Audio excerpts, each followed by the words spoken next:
હા, ચલો અવાજ સંભળાય તો એમ લાગે કે ના બધા હાજર છે. તો આખા ગુજરાતમાં પહેલી વખત અને આખા ભારતની અંદર કદાચ ખબર નહીં પહેલી વખત હોય કે બીજી વખત હોય ત્રીજી વખત હોય, પણ ગુજરાતની અંદર પહેલી વખતે આ મેથડથી આપણે આખું ગુજરાતી ને આખું અંગ્રેજી ભણાવવાના છીએ. ગઈકાલે જે નામનો ઉલ્લેખ મેં ટેલિગ્રામ ચેનલમાં કર્યો હતો એ મેથડનું નામ છે બોડી બિલ્ડિંગ મેથડ. તો શું છે એ આગળ જોવાના છીએ, બરોબર.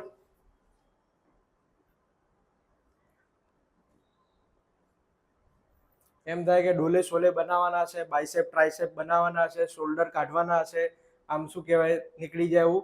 તો એવો આપણો જવાબ હોવો જોઈએ, એના માટેની આ મેથડ છે, બરોબર. તો એના માટે તમારે બધાએ આજે માની લેવાનું છે કે તમે 10માની પરીક્ષા આપવા માટે બેઠા છો. શાની? 10માની પરીક્ષા. એક જ મિનિટ હો, સોરી ફોર ઇન્ટરપ્શન. સર અમે તો કોહલી ફેન છીએ, RCB fan, Thala for a reason, king Kohli. તમને ઉત્સાહ માટે જ કહેતો હતો, બાકી ક્રિકેટ માટે કે ગળું થોડું પકડી લેવાય એકબીજાનું. બધાના ફેન કોણ હોય? ફેન બેઝ ધોનીનો હોય, કોહલીનો હોય, બધાનો હોય. આપણો પ્રશ્ન આજનો એ છે કે લખતા તમને કરી દેવાના છે. આજે કોઈ એવું નથી કે ઇન્ટ્રોડક્શન લેક્ચર હોય એટલે તમને મારે બધું જ કહેવાનું હોય કે આ કરીશું, તેમ કરીશું, કોર્સમાં આમ થશે, તેમ થશે, એવું નહીં. આજથી જ આપણે લખવાની શરૂઆત કરી દઈએ ને એવો પ્રયત્ન મારો હશે. પણ તમારા તરફથી પણ મારે એવો ને એવો જ રિસ્પોન્સ જોઈશે.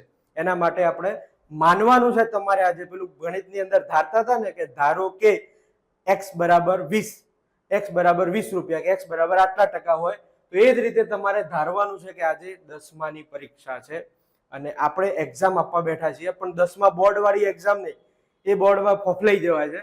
10મા બોર્ડ વાળી એક્ઝામ ને યુનિટ ટેસ્ટ હોય ને એ પ્રકારનો એક ટેસ્ટ છે આજે. ચલો હવે હું તમારા આગળ રિવીલ કરું છું. પેલું આમ જબરજસ્ત લોન્ચિંગ કરતા હોય ને બધા 3-4 જણા ફેકલ્ટીઓ અહીંયા આવી ગયા હોય, બધા એક સાથે ધબાકા બોલાવતા, એવું લોન્ચિંગ નહીં હોય. આ મેથડ છે. એ ક્યારે તમને સમજાશે, એનું રિયલ મતલબ ક્યારે સમજાશે કે જ્યારે 4-5 લેક્ચર થાય, 6 લેક્ચર થાય, તમે પેન ઉપરથી થઈ જાય, તમારા બાજુવાળો લાઇબ્રેરીમાં બેસેલો કોઈક મિત્ર એમ કે ચાલુ અત્યાર સુધી તું એવું કહેતો હતો કે લખાતું નથી, અને અચાનક તમે લખતા થઈ જાઓ, તો એને કહેવાશે આપણી બોડી બિલ્ડિંગની મેથડ. પહેલું આપણા સામે છે આપેલા મુદ્દાઓ પરથી વાર્તા લખો અને તેમાંથી મળતો બોધ લખી તેને યોગ્ય શીર્ષક આપો. તમને હું 2 મિનિટનો સમય આપું છું. આ વાર્તા શાંતિથી ખાલી તમે જુઓ. આખી દેખાય તો છે ને બોર્ડની અંદર?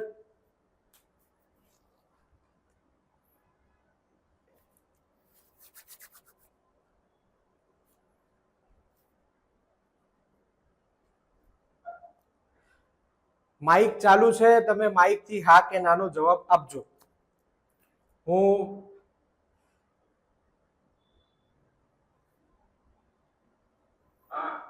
ઓકે, બસ આવું જોઈએ. બે પામ આપણો લેક્ચર જેવું લાગવું જ ન જોઈએ. બીજી વખતે મારે આ લેક્ચર વપરાય ને એવું કરવાનું જ નથી તમારે.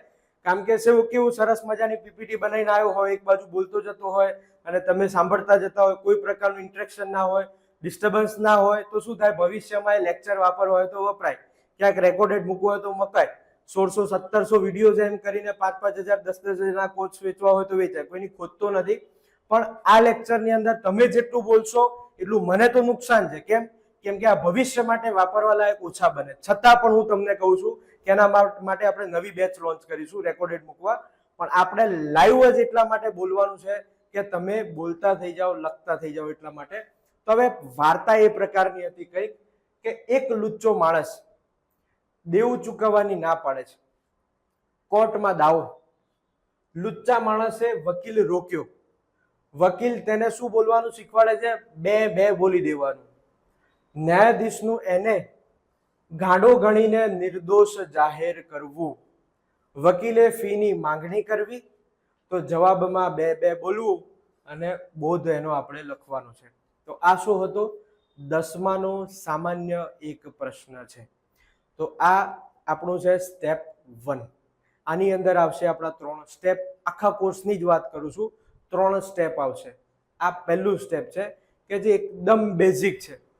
બીજો પ્રશ્ન જોઈએ આપણે, હોસ્પિટલની મુલાકાત.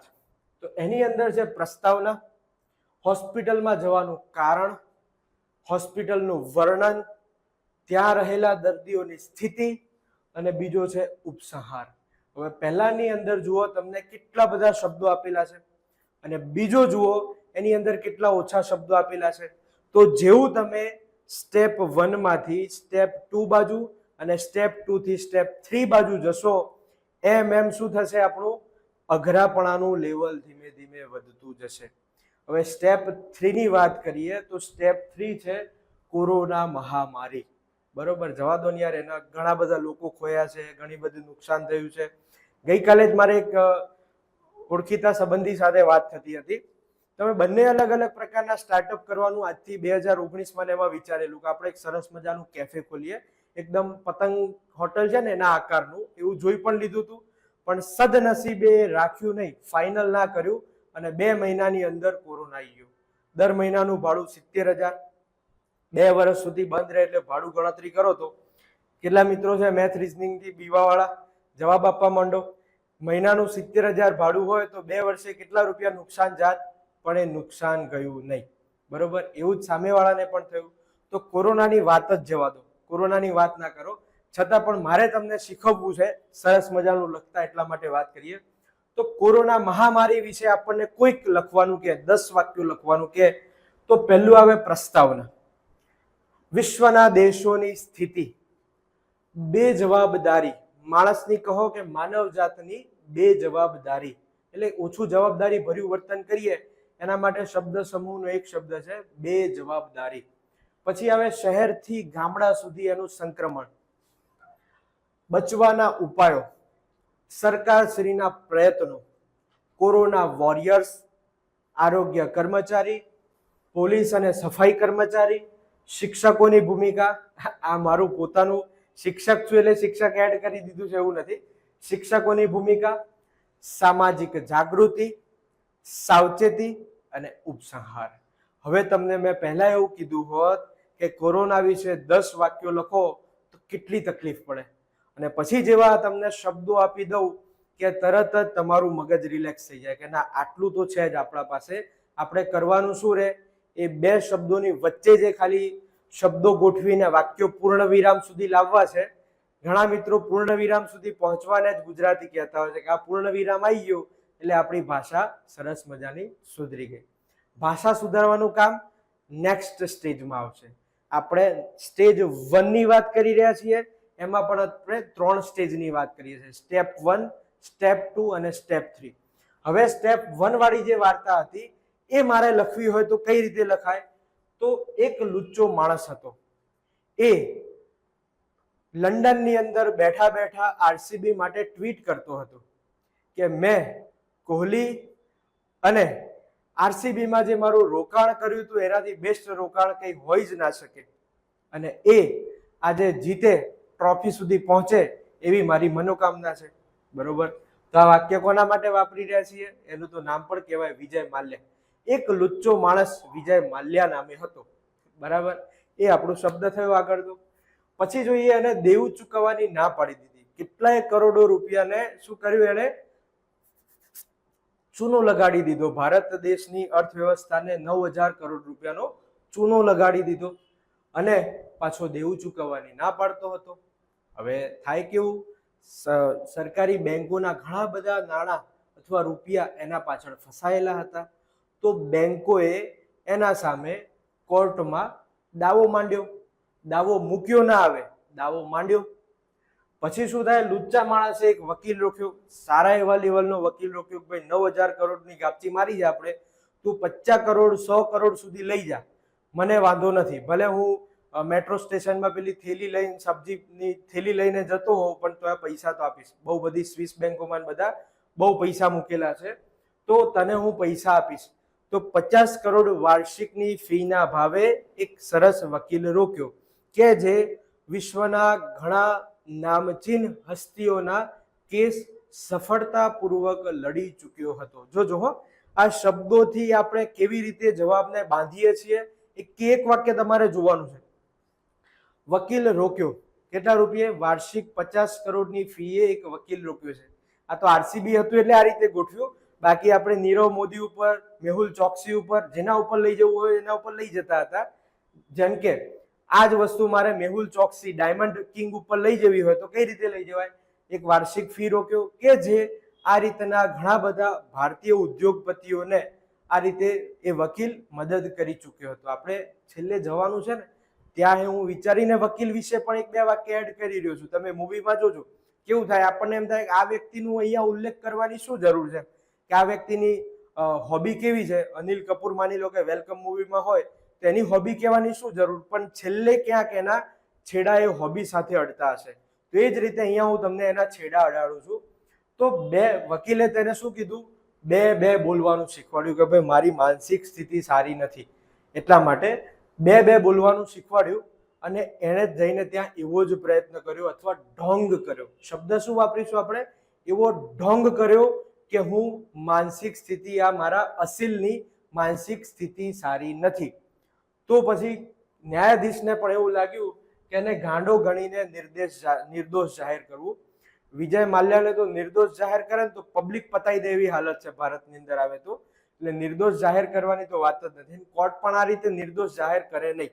બરાબર, તમને એનો સુધારા કરવા માટેના પ્રયત્નો કરાવે જે કરે. હવે પછી થાય છે એવું કીધું નિર્દોષ જાહેર થઈ ગયો, પણ પછી વાત આવે છે વકીલની ફી લેવાની. બરાબર, તો જે વ્યક્તિ 9,000 કરોડ રૂપિયા ચૂકવવા માટે તૈયાર નથી એ વ્યક્તિ મહિને અથવા વાર્ષિક 50 કરોડ રૂપિયા પણ આપવા માટે કેમ તૈયાર થાય? એને એ પણ ઈચ્છા ના હોય. તો લાલચુ વ્યક્તિ એ 1 રૂપિયો હોય કે 1000 રૂપિયો હોય કે કરોડ રૂપિયો હોય એ આપવા માટે જલ્દી પ્રેરાશે નહીં.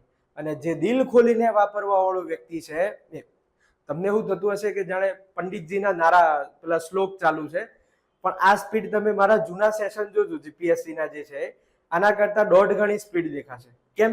કેમાં એ પ્રકારની જરૂર છે. આપણે અહીંયા એકદમ શાંતિથી જવાનું છે.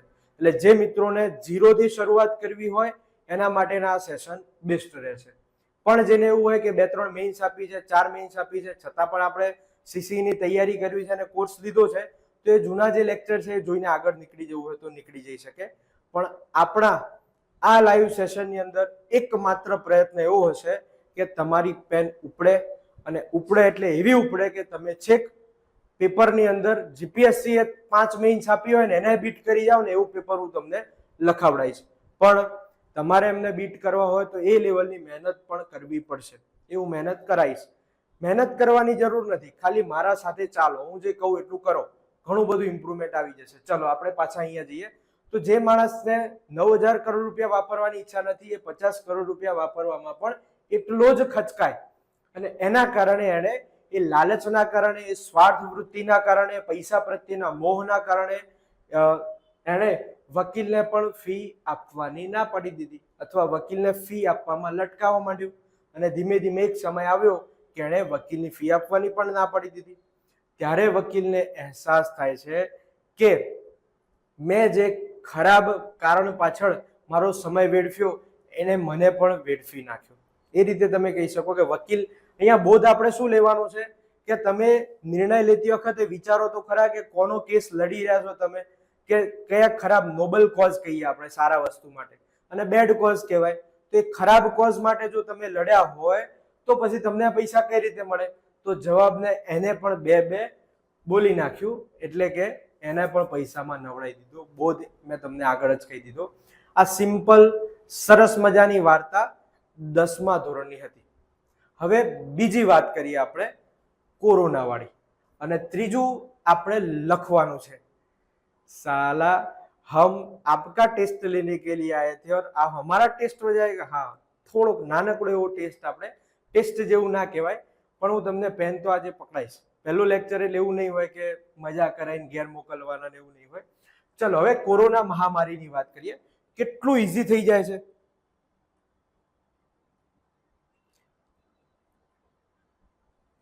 ચલો કેટલું ઈઝી થઈ જાય છે. તો હવે તમે પણ થોડુંક બોલતા જશો. 30% તમે બોલશો અને 70% હું બોલીશ.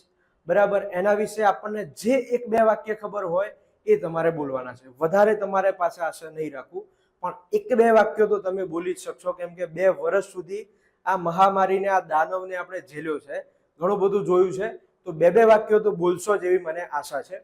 તો પહેલું છે પ્રસ્તાવના. એને આપણે સાઈડમાં મૂકી દઈએ. પ્રસ્તાવનાઓ તો જબરજસ્ત કરાવશું અને ઉપસંહાર પણ ખતરનાક કરાવીશું આપણે. પણ પહેલી વાત આવે છે હાય રે કોરોના મહામારી, તો વિશ્વના દેશોની સ્થિતિ. ચલો, વિશ્વના દેશોની સ્થિતિ વિશે આપણે કયું વાક્ય બાંધીશું અહીંયા? તમે માઇકમાં કહી શકશો અને ચેટ બોક્સમાં પણ કહી શકશો.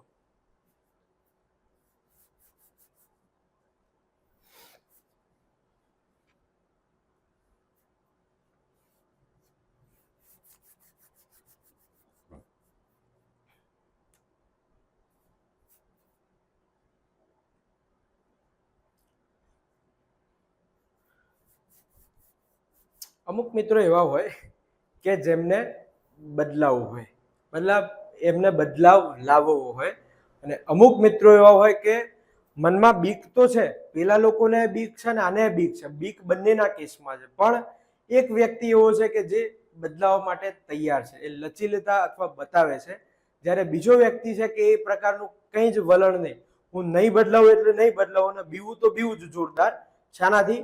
મેઇન્સ લખવાથી. એમ ડર તો મને લાગશે જ, પણ જેવું આવડે એવો પ્રયત્ન નહીં કરું, કારણ કે મારા છોકરા નાના છે અને મારા સાથે અત્યારે જે લાઈવ લેક્ચર જોઈ રહ્યા છે એ ક્યાંક વેવાય કે વેવાણ બને એવા છે, અથવા આ તો શું થયું, પરણેલા માણસ હોય આવા ઉદાહરણ આવે, વેવાય ને વેવાણ ને એવા બધા. બાકી ગર્લફ્રેન્ડ અને બોયફ્રેન્ડ હોય કે કોઈ ગર્લફ્રેન્ડ છે, બોયફ્રેન્ડ ક્રશ છે, કે કોઈ જબરજસ્ત લાઇબ્રેરીમાં પાછળ જ બેસે છે, એ પણ અત્યારે લેક્ચરમાં લાઈવ જોડાયેલું છે, તો પછી બોલવું અઘરું પડે. એવું નથી ને, તો બોલો કે કોરોના બાબતે એક પોઈન્ટ મેં તમને આપ્યો, વિશ્વના દેશોની સ્થિતિ. એક એવી મહામારી જે વિશ્વને હચમચાવી નાખી. ચલો, જબરજસ્ત મસ્ત જવાબ આપ્યું છે. જયદીપભાઈ કહે છે કે ઇકોનોમી ડાઉન થઈ હતી. ચલો, સરસ. ત્રીજો જવાબ આવે છે MNK તરફથી, પશ્ચિમી દેશો કે જેઓ દાવો કરતા હતા કે તેમની હોસ્પિટાલિટી ખૂબ સારી છે, પરંતુ કોરોના રૂપી કાળે એને ભ્રમના દૂર કરી. ચલો, વિશ્વના દેશોની સ્થિતિ કફોડી થઈ હતી. વિવેકરાજસિંહ એવું જવાબ આપે છે. હિમાંશુભાઈ એવું કહે છે કે કોરોના મહામારીના લીધે વિશ્વના દેશોની સ્થિતિ ખૂબ જ દયનીય છે, તેમજ આર્થિક અને માનસિક રીતે ખૂબ જ ગંભીર છે. એક બીજા દેશોનો નિકાસ અને આયાતમાં કાપ મુકાયો હતો, અને તેમજ આર્થિક અને માનસિક રીતે ખૂબ જ ગંભીર છે. Loss of development. ચલો, અત્યારે હવે કોરોના મહામારી આપણને ખબર જ છે, શબ્દો મેં તમને કયા આપ્યા છે એ ખાલી વાંચી જઈએ. તો કોરોના, વિશ્વના દેશોની સ્થિતિ અને બે જવાબદારી. તો અહીંયા આપણે મિત્ર જવાબની શરૂઆત થાય ત્યારે પરિણામ ઉપર સીધું ના આવી જવાય કે ડેવલપમેન્ટની સ્થિતિ ખરાબ થઈ હતી કે પછી અર્થવ્યવસ્થા કફોડી બની હતી. તમને હજુ આ 10માનો જ પ્રશ્ન છે, મેં મારા ઘરનો ઉપજાયેલો કોઈ પ્રશ્ન અહીંયા મૂકેલો નથી, 10માનો જ પ્રશ્ન છે, આ રીતે જ આપેલું હતું. એનો જ્યારે જવાબ લખતા હોય ત્યારે શરૂઆત એ લોકો કંઈક હિસ્ટ્રીથી કરવા માંગે છે કે વિશ્વના અર્થતંત્ર સરસ મજાનું પાટા ઉપર ચાલતું હતું, બરોબર, સરસ મજાના આર્થિક વ્યવસ્થા કહો કે સામાજિક રીતે કહો કે કોઈ પણ રીતે સરસ મજાની ગાડી, વિશ્વની ગાડી સરસ મજાની પાટા ઉપર દોડતી હતી. અને અચાનક આપણને ખબર છે કે ક્યાંથી શરૂઆત થઈ, બે જવાબદારીનો પોઈન્ટ પછી આવશે, પણ શરૂઆત ક્યાંથી થઈ? માઇકમાં બોલો તો બહુ મજા આવશે, મને જબરજસ્ત મજા આવશે. જુઓ, મારા સેશનમાં ભાઈઓ કરતા બહેનો જવાબ વધારે આપતા હોય છે, એટલે બહેનોને પણ વિનંતી છે કે તમે જવાબ માઇકમાં આપી શકશો ચિંતા કર્યા વગર.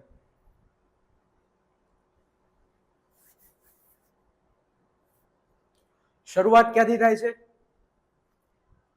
ડિસેમ્બર 2019.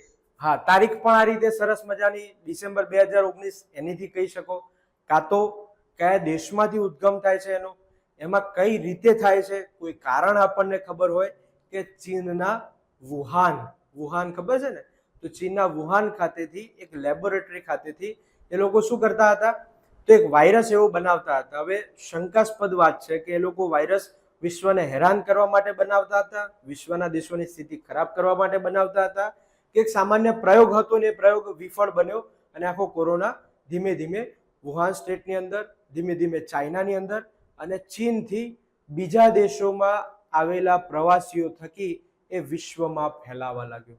તો આ રીતે આપણો એક પોઈન્ટ થયો કે ચીનની અંદર ઉદ્ભવે છે, ચીનની અંદરથી ધીમે ધીમે વુહાન રાજ્યની અંદર પછી આખા ચાઇનાની અંદર અને વિશ્વમાં ફેલાય છે.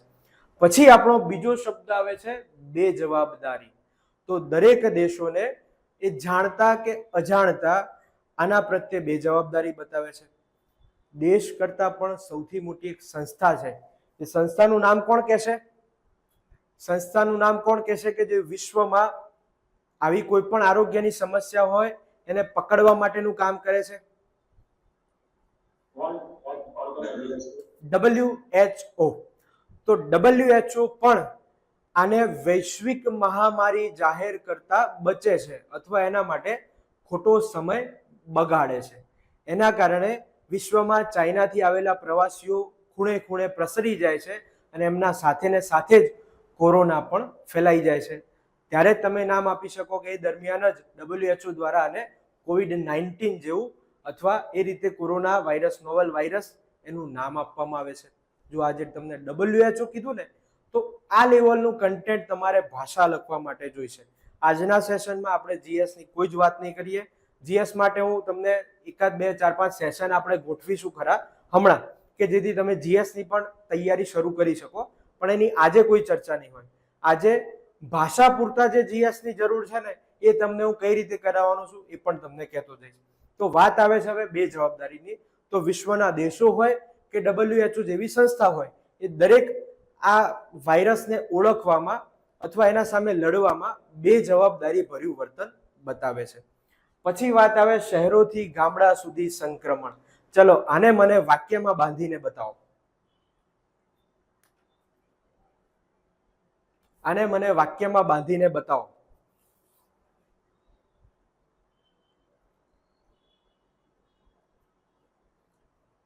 શહેરથી ગામડા સુધી સંક્રમણ.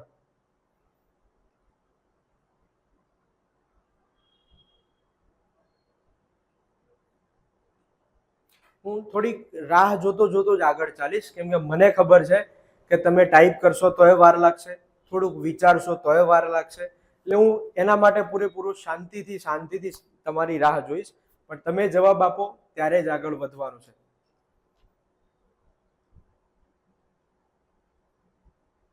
ચલો એક સરસ મજાનું શબ્દ વાક્ય આવે છે કે શહેરમાં રહેતા લોકો ગામડા તરફ પ્રયાણ કર્યું, એ પણ કહી શકાય. એના કારણે પણ સંક્રમણ વધ્યું. બીજું, શહેરમાં વધુ ફેલાવો થયો તો બધે ગામડે જવા લાગ્યા. ચલો એ પણ, જેમને લીધે ગામડામાં પણ સંક્રમણ થયું.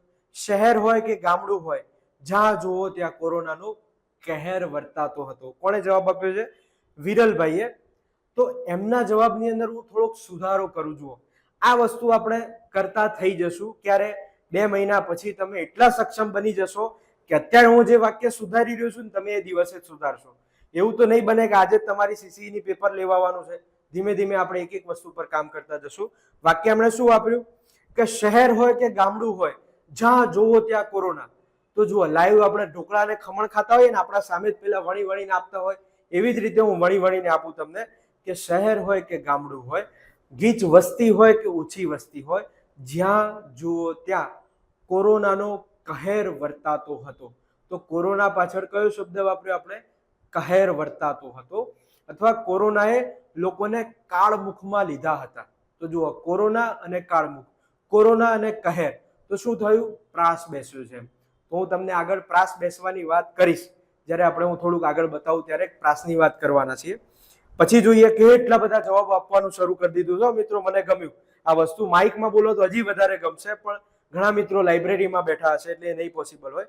કૃણાલભાઈનો જવાબ છે કે ગામડામાંથી શહેરમાં કામ કરવા આવતા લોકોની શહેરના લોકો સાથે સંપર્કમાં આવવાથી શહેરો કોરોનાની ચપેટમાં આવતા લોકોએ ગામડા તરફ પ્રયાણ કર્યું. કોરોનાથી બચવા માટે લોકો ગામડાથી સિટીમાં જવા લાગ્યા અને કોરોના થવાથી લોકો ટ્રીટમેન્ટ માટે સિટીમાં. જુઓ કેટલું મસ્ત વાત કરી છે કે એક તરફ લોકો ગામડામાંથી સિટીમાંથી ગામડામાં જાય છે અને બીજી બાજુ ગામડામાંથી સિટીમાં આવે છે. કેમ? સારવાર લેવા માટે. તો ગામડાઓ સુધી સંક્રમણ ફેલાયું હતું. આની અંદર તમે બધું જ લખી શકો. શહેરોની અંદર કઈ સમસ્યાના કારણે એ લોકોએ ગામડામાં જવું પડ્યું? મોટા ભાગના મિત્રોમાં આ જવાબ છે. હવે જુઓ, આપણા સેશનમાં કેવું થશે કે GPSCમાં જ 450 લોકોની બેચ છે અત્યારે. 441 મિત્રો જોડાયેલા છે લેટેસ્ટ બેચમાં. એના અગાઉ 461 હતા. નાના પ્રૂફ આપતો રહું છું, એવું નથી કે હું ખાલી કહેતો હોઉં. એટલા મિત્રો જોડાયેલા છે. એમાં પણ એવું થાય કે ચેટબોક્સમાં તો બધા જ જવાબ આપી દે, પણ હવે માઇકમાં જવાબ તમે આપો કે તરત જ તમે એકલા જ હો ત્યાં. એટલે હું તમને માઇકમાં બોલવા માટે પ્રેરિત કરું છું કે અહીંયા મને બધા શબ્દો વાક્યો વાંચવાનો સમય નહીં મળે, કેમ કે આપણે ઘણું બધું આગળ જવાનું છે. પણ તમે માઇકમાં બોલી દેશો તે વસ્તુ વધારે. જુઓ, મારો કઈ ફાયદો નથી આમાં કે તમે માઇકમાં બોલશો ને. ચલો આગળ જઈએ આપણે, શહેરોથી ગામડા. તો આની અંદર શહેરોમાંથી ગામડામાં જવાના કારણ પણ લખી શકીએ કે એ જે મેં તમને આગળ કીધું કે 70,000 ગુણ્યા 24 કરો એટલું નુકસાન મને આવત, તો હું શું કરું, પોટલા વાળી અને ગામડે જતો રહું. પૈસા આપવાના બાકી હોય તો જાતે જ જતો રહું, કે ભાઈ વિજય માલ્યાની જેમ. વિજય માલ્યા લંડનમાં જાય કેમ કે એણે એટલા સ્વિસ એકાઉન્ટમાં મૂકેલા હતા અને મારા પાસે મૂકેલા ના હોય, એટલે હું ગામડામાં જઈને સંતાઈ જાઉં. એક કારણ એ પણ હોય. બીજું, હવે જે માણસો ઉદ્યોગ ધંધાઓ પર નભતા હતા એ લોકો, જેને ધંધો છે મોટો ઘણા વર્ષોથી, એ તો નભી જાય ત્યાં. પણ જે લોકો સામાન્ય મજૂરી કરીને, દૈનંદિન મજૂરી, જુઓ દૈનંદિન મજૂરી, આ શબ્દ ખાલી યાદ રાખજો, આગળ હું તમને એનો ઉપયોગ બતાવીશ. દૈનંદિન મજૂરી કરીને જે વ્યક્તિ પોતાના જીવન વ્યાપન કરે છે, જીવન યાપન કરે છે, એ વ્યક્તિને સમસ્યા આવી તો એ લોકો શું થયા, ગામડે જતા રહ્યા. પછી વાત કરીએ આપણે એનાથી બચવાના ઉપાયો. ચલો એના માટે તમે બોલો, એના માટે બોલો કોરોનાથી બચવા માટેના ઉપાયો. એના 5-7 વાક્યો મારે જોઈએ છે. કેટલા બધા ઉકાળા બન્યા છે, કેટલી બધી દવાઓ બની છે, અને એકના ઉપર તો અત્યારે જબરજસ્ત ખટલો મંડાયો છે. જુઓ, કેસ થયો છે નહીં, ખટલો મંડાયો છે. કોના ઉપર? બાબા રામદેવ ઉપર. એમણે એ વખતે ડોક્ટરોને ખરાબ કીધું હતું. હવે ધીમે ધીમે એ જે કોરોનિલ કરીને આયુષ દવા બનાવી હતી એના ઉપર અત્યારે ગજબનું બધું કોર્ટ કેસ ચાલી રહ્યા છે, બહુ ધમાલ ચાલુ છે. ચલો, તો હોમ ક્વોરન્ટાઇન કરવામાં આવ્યા હતા. જે લોકોને સૌથી પહેલા કંઈક દેખાયું એમને હોમ ક્વોરન્ટાઇન કરવામાં આવ્યા. પછી વેક્સિન આપવામાં આવી, કમ્પલસરી માસ્ક પહેરાવવામાં આવ્યા. ગઈકાલે સાચું કહું, પપ્પાના સમ મને રાત્રે એવું શું કહેવાય સપનામાં આવ્યું છે કે આપણી ઓફિસમાં ફટાફટ લોકો આવે બધા કે માસ્ક પહેરી લો, માસ્ક પહેરી લો. અને હું જોઉં છું, કેમ કે આ ગઈકાલે હું આ સેશન બનાવતો હતો ને ત્યારે આ નજરમાં આવ્યું હતું મારા. એટલે રાત્રે સપનામાં આવ્યું કે માસ્ક જોઉં છું તો માસ્ક તો ઢગલો, આખો 20 માસ્કનો ઢગલો હતો, એ બધો જૂનો હતો, ઉપર ધૂળ ચડી હોય ને એવો હતો. મેં કીધું હવે નવું તો પહેરવા છે ને, જોઈને જઈશું હવે. તો કમ્પલસરી માસ્ક, પછી રામદેવ બાબાની કોરોનિલ, ઉકાળા પીધા, sanitiser, home quarantine, social distance જાળવ્યું આપણે. શું હતું આ? શું હતું આ? શાની એક્શન કરી રહ્યો છું? ધાબા ઉપર ચડીને ઝાલર વગાડી, થાળીઓ વગાડી, કે જે હોય. હું કોઈ પાર્ટી, જુઓ ભાઈ તમને અત્યારે જ આ સેશનની શરૂઆત છે એટલે કહી દઉં કે હું જે પણ બોલીશ એ કોઈ પણ નિસ્વાર્થ ભાવ વગર બોલીશ. મારા મનમાં કોઈ પણ પાર્ટી પ્રત્યે નથી બહુ સારું વલણ કે નથી ખોટું વલણ. હું તટસ્થ રહીને વાત કરીશ. એ થાલા અને આરસીબી બાબતે પણ કોઈ બાબતે હું મારો ઓપિનિયન કોઈ પક્ષમાં નહીં આપું, બરોબર? એટલે અહીંયા જે પણ હશે એ પ્યોરલી મજાક મસ્તી માટે, અને આ સેશન વધુ મજા આવે એટલા માટેનું જ હશે. ઓકે, પેલું ડિસ્ક્લેમર આવે ને નીચે મૂવી જોતા કે tobacco and alcohol is dangerous to health, એ રીતનું તમને આપી દીધું. ચલો, લોકોએ માસ્ક પહેરવાનું શરૂ કર્યું, health conscious, home quarantine, vaccine, ભીડ એકઠી કરવી નહીં. જુઓ, આપણે ગુજરાતીના લેક્ચરમાં છીએ એટલે બને એટલો પ્રયત્ન કરવાનો કે ગુજરાતીના એવા સરસ વાક્યો આપણે ભેગા કરીએ. તો શું છે એનાથી બચવાના ઉપાયો. તો એનું વાક્ય કઈ રીતે બનાવાય સારું વાક્ય ગુજરાતીનું? તમે એવું પણ કહી શકો કે લોકોએ માસ્ક પહેરવાનું શરૂ કર્યું, લોકોએ સોશિયલ ડિસ્ટન્સિંગ જાળવ્યું, લોકોએ કોરોનાની વેક્સિન ફટાફટ ઝડપથી લઈ લીધી, અને ભવિષ્યમાં એમને ખબર નહોતી કે હવે ગઠ્ઠા થઈ જશે એમનામાં. કેટલા મિત્રો છે એસ્ટ્રાઝેનેકા વાળી વેક્સિન, કોવેક્સિન લીધી હોય એવા? ધ્યાન રાખજો હો. કદાચ મને ખબર નથી, મેં જોયું હતું, પ્રયત્ન કર્યો હતો કે એકવાર જોઈ લઉં કે કઈ લીધી છે. તો અચાનક આમ ઢળી પડું ને તો જ્યાં હોય ત્યાંથી બૂમો પાડવા માંડવાનું કે સાહેબે વેક્સિન, કોવેક્સિન લીધી છે, કોઈક બચાવો બચાવો, ગઠ્ઠા થઈ ગયા. ચલો, એ તો વાત પછીની છે. તો ક્યાંથી માંડીને આપણે વાક્ય કેવી રીતે ગુજરાતીમાં આકર્ષક બનાવવાનું છે. પેપર ચેકરને આમ હું છેલ્લી બેચ છે ને એમાં એક શબ્દ આપ્યો છે કે આપણા જવાબને સેલ કરવાનો છે. કોને? પેપર ચેકરને. તો આપણો જવાબ વેચવાનો છે. તમને હું આ પેન વેચવા આવું, આવા વિડીયો તમે અઢળક જોયા છે, અને હું સેલ્સ માર્કેટિંગ વાળો નથી, નહીં તો તમે ક્યારનાય મારો કોર્સ લઈ લીધો હોત રેકોર્ડેડ કે ગમે તે ઉલ્લુ બની ગયા હોત, પણ એવું નથી. આજે જરૂર છે એટલે જ તમે આયા, કેમ કે પ્યોર માર્કેટિંગ વગરનો માણસ છું, છતાં પણ એક વિડીયો આપણે જોયો છે કે આ પેન વેચવી હોય તો મારે એવી સ્કિલ બતાવવી પડે કે મને સાઇન આપો, તો સામેવાળો વ્યક્તિ સાઇન શોધવા માટે પેન જુએ છે, તો પછી પેન આપે છે, તો પેન શું થઈ? વેચી આપણે. એ જ રીતે આપણે આપણા જવાબને વેચવાનો છે પેપર ચેકરને. તો એના માટે શું કરીશું? આવા સાદા વાક્યોના બદલે કેવા વાક્યો વાપરીશું? તો લોકોએ માસ્ક પહેરવાથી માંડી અને સેનેટાઈઝર જેવા અનેક સાધનોનો ઉપયોગ કર્યો. લોકોએ સોશિયલ ડિસ્ટન્સિંગ પણ જાળવ્યું. હવે જુઓ, અલ્પ વિરામ કરીને જ આવશે, ક્યાંય પૂર્ણ વિરામ નહીં આવે. જોજો, લોકોએ સોશિયલ ડિસ્ટન્સિંગ પણ જાળવ્યું. જરૂર પડી ત્યાં તબીબોની સલાહ પણ લીધી. જરૂર પડી ત્યાં દરવાજા બંધ કરી અને પોતે હોમ ક્વોરન્ટાઇન પણ થયા, અને જરૂર પડી ત્યાં દવાખાનામાં દાખલ પણ થયા.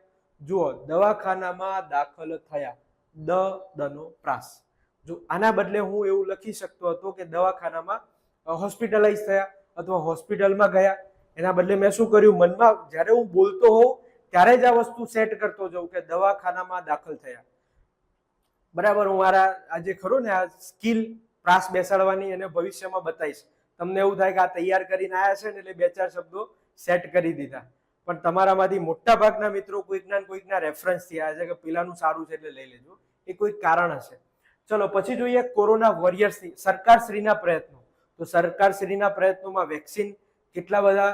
હવે જો એમાં 2 વસ્તુ આવે પાછી, કે ભારત દેશના લોકોને તો વેક્સિન આપી જ છે, પણ વિશ્વના દેશના પણ લોકોને વેક્સિન પહોંચાડવાનું કામ સરકારે કર્યું હતું.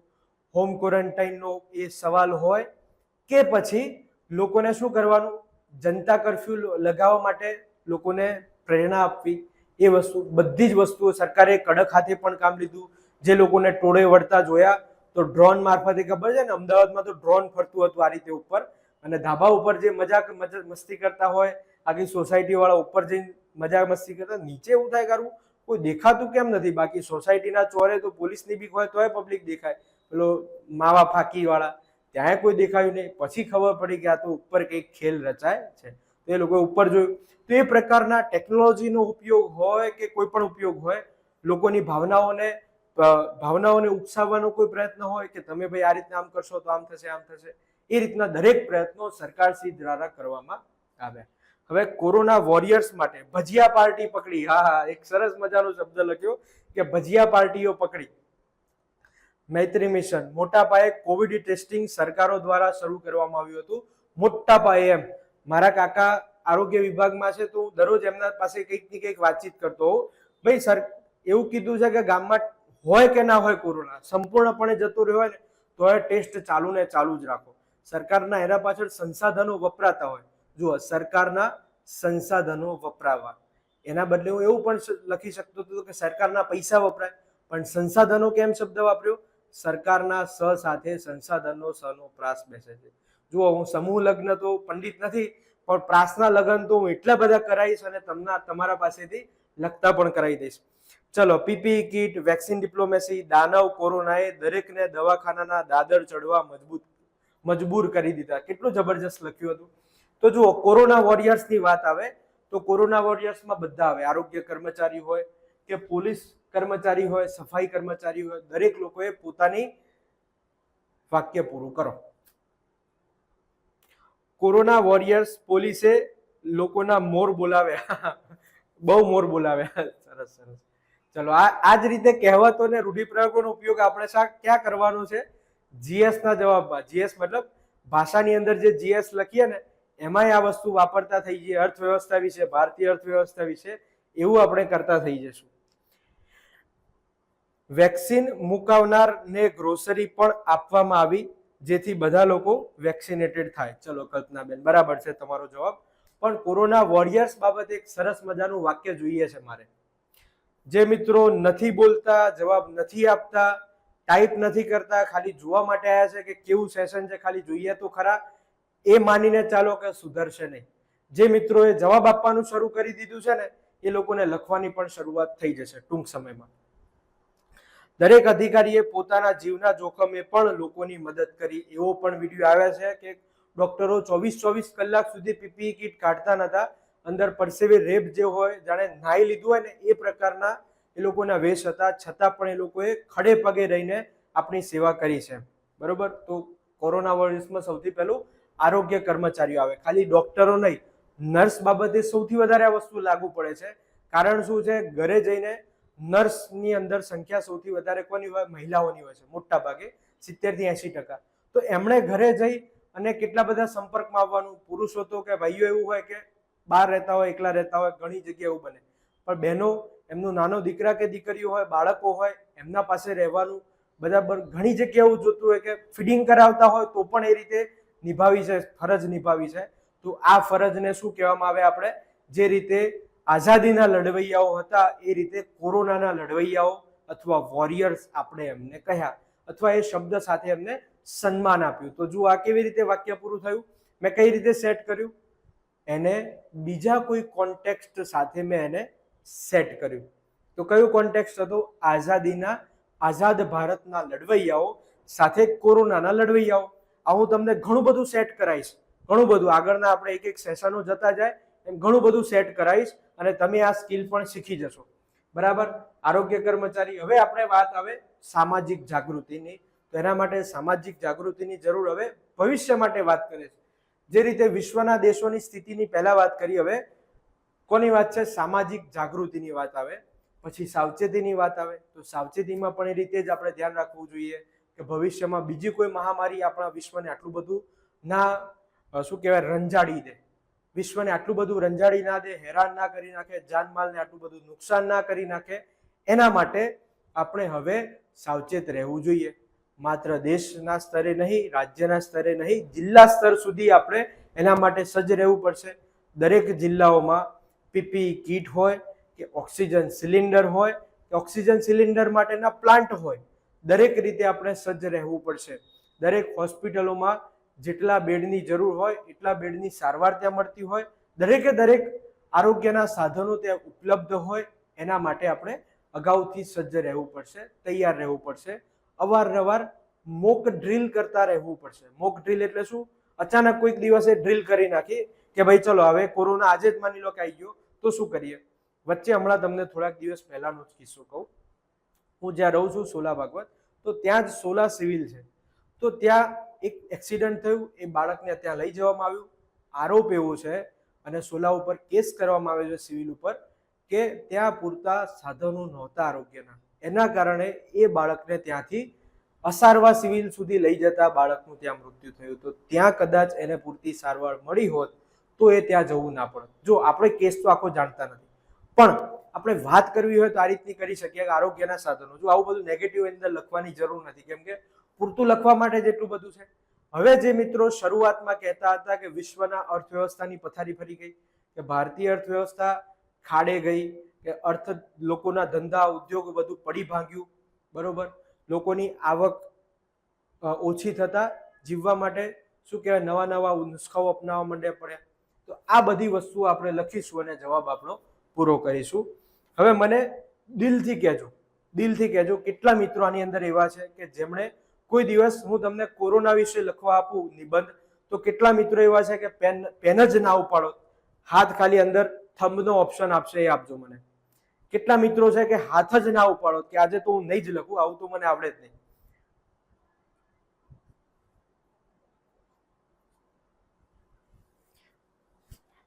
ચલો, તેવા મને દેખાતું નથી. અહીંયા ઘણા બધા મિત્રો એવા હશે કે જેમણે વિચાર્યું હશે કે હું આ નહીં જ લખી શકું, એમ આ તો મારાથી લખાય જ નહીં. પણ એવા મિત્રો પણ આ રીતે જો ડિસ્કશન કરવામાં આવે તો 100% લખી શકે. કેમ?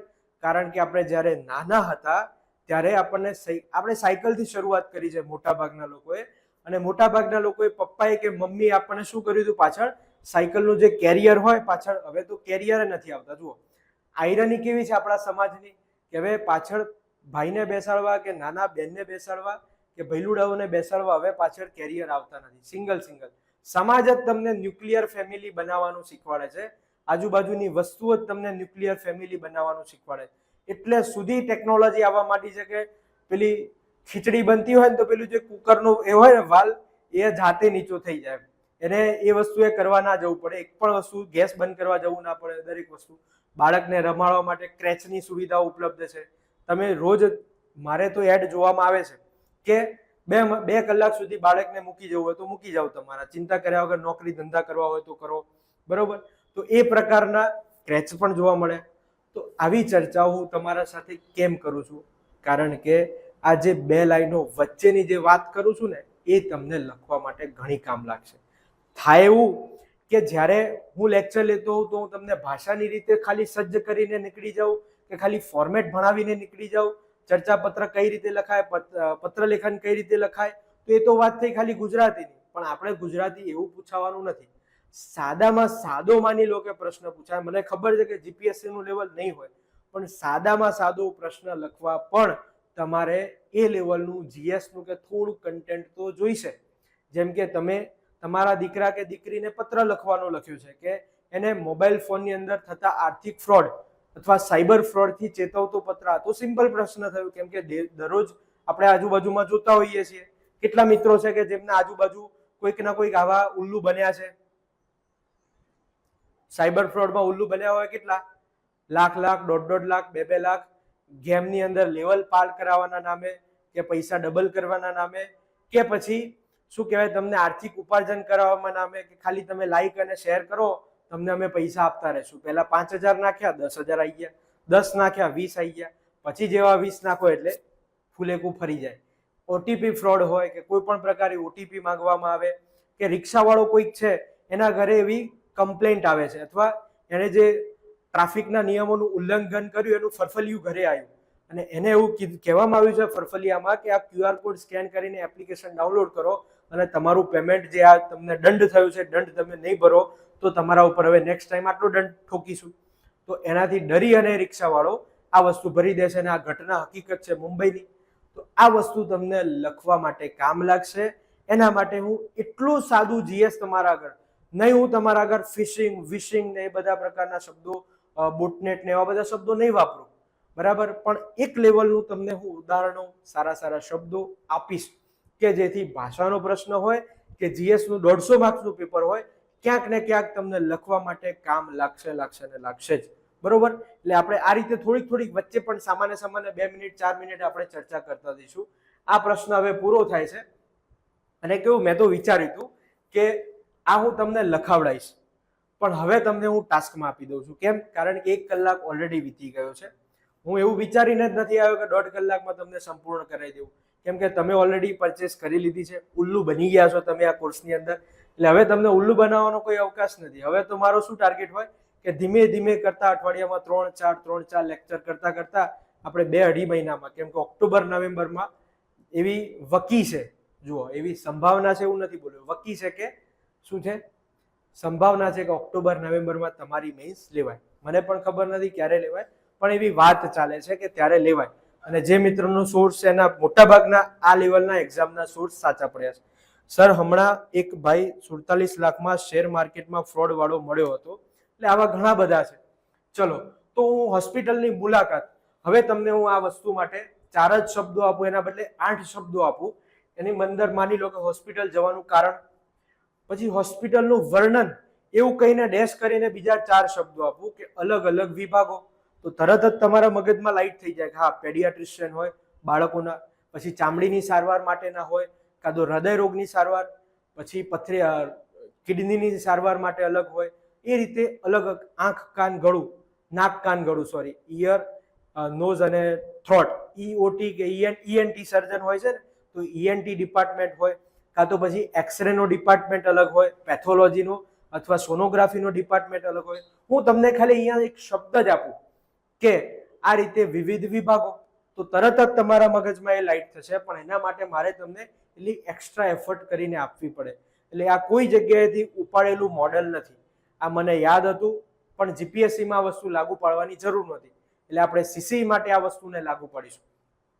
પછી દર્દીઓની સ્થિતિ, તો આમાં અંદર ગરીબ દર્દી હોય કે અમીર દર્દી હોય, અથવા આર્થિક રીતે સજ્જ, આર્થિક રીતે સક્ષમ વ્યક્તિ હોય અથવા ગરીબ દર્દી હોય, એવું લખું. અનેક ડોક્ટરો એવો શબ્દ લખું, અનેક આખો આરોગ્યનો વિભાગ, ઘણા બધા કર્મચારીઓ, એ રીતે લખું આરોગ્ય કર્મચારીઓ. પછી ટ્રોમા, એવો ટ્રોમા વિભાગ લખું કે જ્યાં તમે એવું લખી શકો કે હું ત્યાં હતો અને અચાનક જ એક મોટો એક્સિડન્ટમાં થયેલા ઘણા બધા લોકો ત્યાં આવ્યા અને મેં જોયું કે ડોક્ટરો અને નર્સો કેટલા ખડે પગે છે એના પાછળ અને કેટલા એના પાછળ ધસી જાય છે એમની સારવાર કરવા માટે. તો હું તમને શબ્દો આપીશ અને જવાબ તમે ગૂંથશો. હું પહેલા શીખવાડીશ, પછી તમે લખશો. 5 ઉદાહરણ હું આપીશ, પછી 5 ઉદાહરણ તમને લખવાનું કહીશ. પહેલા જ દિવસથી એવું નહીં કરું કે ભાઈ લખવા માંડો, એવું નહીં કરું. એ જીપીએસસીમાં પોસિબલ છે કે એક વાર ફોર્મેટ ચલાવી દીધું પછી હું તમને લખવા આપી દઉં. પણ અહીંયા આપણે 5 ઉદાહરણ મારે આપવાના. હું તમને એવું કહું કે કહેવત અને રૂઢિપ્રયોગો આપણે દરેક વાક્યમાં એક વાપરવાનું છે. તો હું તમને 10, 12, 15, 20, 25 રૂઢિપ્રયોગના ઉદાહરણ તમારા સામે લાઈવ, કોઈ જાતના એના કન્ટેન્ટ વગર લાઈવ બનાવીને બતાવી, જેથી તમને અહેસાસ થાય. બીજું, તમે મારી પરીક્ષા લેવી હોય તો પણ લઈ શકો. એવું રાખીશું કે તમે મને કોઈક રૂઢિપ્રયોગ કહો અને એનો જીએસમાં ઉપયોગ થયો છે, ભાઈ છેક ડોશીમાં વખતના એ જે બોલતા હોય એવા કંઈક રૂઢિપ્રયોગો લઈ આવો કે જે જીએસમાં ક્યાંય વપરાય એવા જ ના હોય તો ના વપરાય. પણ સારા એવા જે રૂઢિપ્રયોગ હોય એને હું તમને વાપરીને બતાવીશ કે આ રીતે વપરાય. પ્રાસ તમે કહેશો એનો હું બનાવીને બતાવીશ, કઈ રીતે બનાવો એ પણ બતાડીશ. બરાબર, એ સમયની વાત છે. ચલો, હવે આટલા સુધીની વાત પૂરી થઈ. આટલા સુધીની વાત હતી કે સીધું આપણે 10માના ધોરણ પરથી ઉઠાઈ લીધું. હવે હું મહેનત શું કરવાનો છું કે જેથી તમારા પાસેથી પૈસા લઉં. બાકી તમે આ જોશો એટલે આ વિડીયો ગયા પછી માર્કેટમાં કેટલાય લોકો આ મેથડ અપનાવી લેશે, બરોબર, પણ એ પોતે મહેનત નહીં કરે. શું કરે? આ 4 ઉપરના જે શબ્દો છે, માની લો કે ઓનલાઈન શિક્ષણના લાભાલાભ અથવા લાભ અને ગેરલાભ, તો એ લોકો શું કરે? ખાલી પ્રસ્તાવના, ઓનલાઈન શિક્ષણથી થતા ફાયદા, ગેરફાયદા અને ઉપસંહાર, આટલા 4 શબ્દો લખીને આગળ નીકળી જશે. પણ તમારા માટે મારે શું મહેનત કરવાની, હવે એની વાત કરીએ. તો માની લો કે તમને ઓનલાઈન શિક્ષણના લાભાલાભ ઉપર પ્રશ્ન નિબંધ લખવાનું. જુઓ, નિબંધથી જ શરૂઆત કરીએ તમને એવો અહેસાસ થઈ જાય કે પત્ર લેખન તો પછી રમકડું છે. જો તમે હાઈવા ચલાવતા થઈ જાઓ તો પછી ટ્રેક્ટર ચલાવવામાં કે ગાડી ચલાવવામાં વાંધો આવે નહીં. હાઈવા એટલે ખબર છે ને? તો એ લેવલનું સાધન ચલાવતા થઈ જાઓ તો ભાઈ બીજા પત્ર લેખન એ બધામાં તો કોઈ વાંધો જ ના આવે. અહેવાલ લેખન ને તો બધું રમકડું છે. એક વખત ખાલી સેશન જોજો 3-3, 4-4 કલાકના, તમને અહીંયા જ લખતા ના કરી દઉં તો કહેવાનું. ચલો, ઓનલાઈન શિક્ષણના લાભાલાભ જો એમને લખવાનું કહું તો કેટલા ફીણ નીકળી જાય આપણને. પણ તમારા માટે આટલા બધા શબ્દો હું તમારા આગળ મૂકું, તમારે ખાલી ગુજરાતી શીખવાનું છે. જીએસ ધીમે ધીમે હું ડોઝ આપતો જઈશ. બરાબર, પેલું ખબર છે અમુક દવાઓ ભારતની અંદર તો આવું છે જ નહીં, અમેરિકામાં આવી સિસ્ટમ છે કે દરેક દવાઓના ડોસેજ હોય. DOSAGE, ઇંગ્લિશ પણ થોડું કરીશું જેટલું મને આવડે એટલું. તો અમેરિકાની અંદર કેવું હોય કે પહેલા દિવસે 100 mg, બીજા દિવસે 200 mg. આ મને વાત કીધેલી છે એ પ્રકારે કહું છું કે એ રીતે ધીમે ડોઝ હોય. પછી 600 mg. આપણે તો સીધું આમ મોટું ઇન્જેક્શન ઠોકી દેવાનો, મોટો ટોટો આપી દેવાનો, જેલો ભેંસનો ટોટો હોય ને એવો ટોટો પકડાઈ દેવાનો, પી જાવ, મટી જશે. તો મટી જ જાય ને ભાઈ, પણ બીજી વખત પથારી ના ફરી જાય અમારી, તો જે હોય. તો આ રીતે તમને ધીમે અમેરિકાની સ્ટાઇલમાં તમને ડોઝ આપતા જવાના છે. પહેલું જુઓ તો પ્રાચીન ગુરુ શિષ્યની પરંપરા. અહીંયા હું તમને પૂછતો નથી, અહીંયા હું ફટાફટ બોલતો જાઉં છું એક પછી એક વાક્ય અને તમે સાંભળતા જાઓ. તમને એવું થશે કે ના ખરેખર આ રીતે સેટ થાય. એક કામ કરીએ, આને થોડુંક પાછળ રાખીએ. કેમ? કારણ કે આગળ મારે ઘણું બધું બતાવવું છે કે જેથી તમે અત્યારથી થોડુંક વાંચવાનું શરૂ કરી શકો એના માટે. તો જો ગુરુ શિષ્ય, પ્રાચીન ગુરુ શિષ્યની પરંપરા, ઝાડ નીચે બેસીને ભણતા હતા આપણે, નાના ઝૂંપડાઓ હતા એની અંદર ભણતા. ગુરુ એમના ઘરે જ શિષ્યોને રાખતા હતા. આશ્રમ પરંપરા જીવિત હતી, આશ્રમની અંદર રાખતા હતા. બાળકોને માત્ર ને માત્ર ભણવાનું જ કામ નહોતું કહેવામાં આવતું. બરાબર, અહીંયા તો ખાલી એટલું કીધું હોય કે જવાબ આપો તોય ફેટ નથી જવાબ અપાતા. ત્યાં તો ગુરુ એમની ગાય દોવાનું એ કામ કહેતા હતા. બરોબર, પછી ઘરે જંગલમાં લાકડા કાપી લાવવાનું. તો એ બધાથી ગુણોનું સિંચન કરવામાં આવતું હતું, સંસ્કારોનું સિંચન કરવામાં આવતું હતું બાળકોની અંદર, વિદ્યાર્થીઓની અંદર. જ્યારે એના બદલે આપણે અત્યારે કઈ પરંપરામાં જીવી રહ્યા છીએ કે ધીમે બાળકોમાં એટલા મોટા ક્લાસ હોય. ઘણી જગ્યાએ એવું જોયું છે કે 100-100ના ક્લાસ હોય, 200-200ના ક્લાસ હોય. સારી શાળાઓ હોય, એસી સરસ મજાનું ફિટ કર્યું હોય તો જે સ્કૂલનો સંચાલક હોય એવું ધારે કે 1-2 એસી લગાવી દઈએ તો બધા બાળકો એક સાથે ભણે. તો એક સારો એવો શિક્ષક હોય, એના પાસે બધાને જ ભણવું હોય સુપર 30 વાળા, આનંદની જેમ, આનંદ કુમારની જેમ, તો બધાને એક સાથે ઘેટા બકરાની જેમ ભરી નાખવાના. એવું 11-12માં પણ આપણે જોયું છે.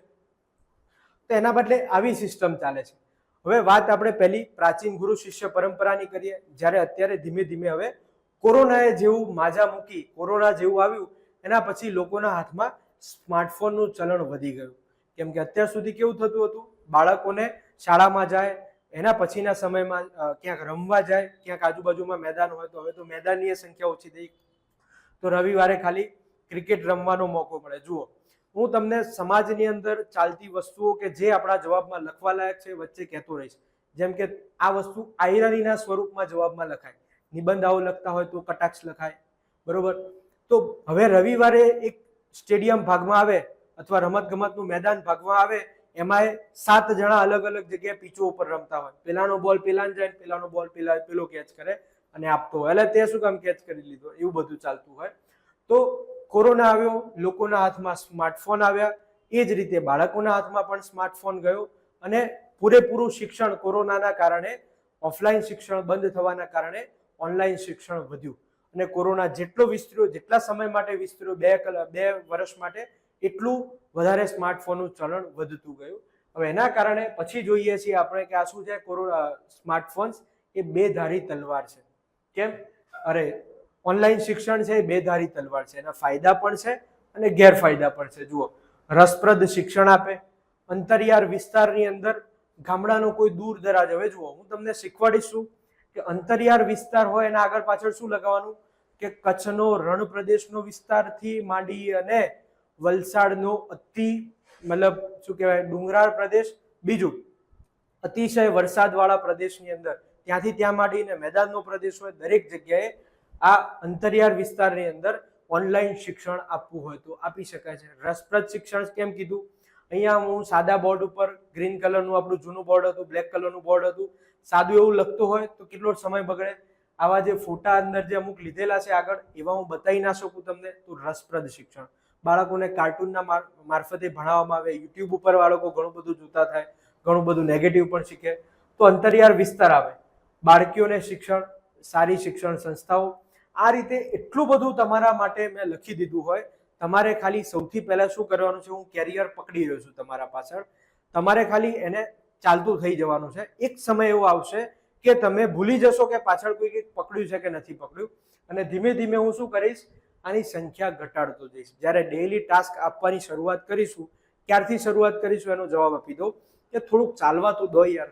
આજથી જો તમને આન્સર, મને શું વાંધો છે, જીપીએસસીમાં આટલા બધા ક્વેશ્ચન લખવા આપીએ છીએ, આન્સર શું વાંધો હોય? કશું વાંધો નથી, પણ 15-20 દિવસ જવા દો કે જેથી હું તમને થોડુંક ભણાવું, થોડુંક આપણે શીખીએ, પછી એનો ટાસ્ક આપું તો એનું મજા આવે.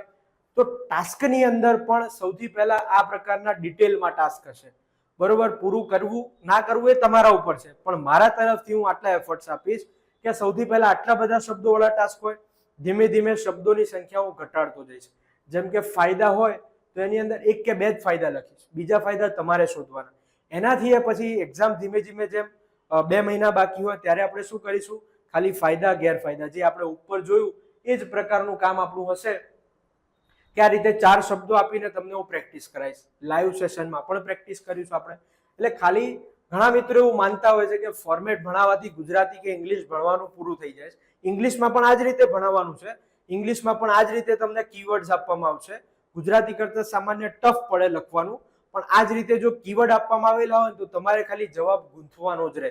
એ ગૂંથણ કળા આપણે શીખીશું આપણે લેક્ચરની અંદર, અને તમે લખતા પણ થઈ જશો. હવે તમને એમ થાય કે આ તો વાત થઈ ખાલી નિબંધ લેખનની, તો બીજી એવી જગ્યાએ તમે આ વસ્તુ અમને કરાવી શકશો? હા, તો દરેક જગ્યાએ એ અહેવાલ લેખન હોય.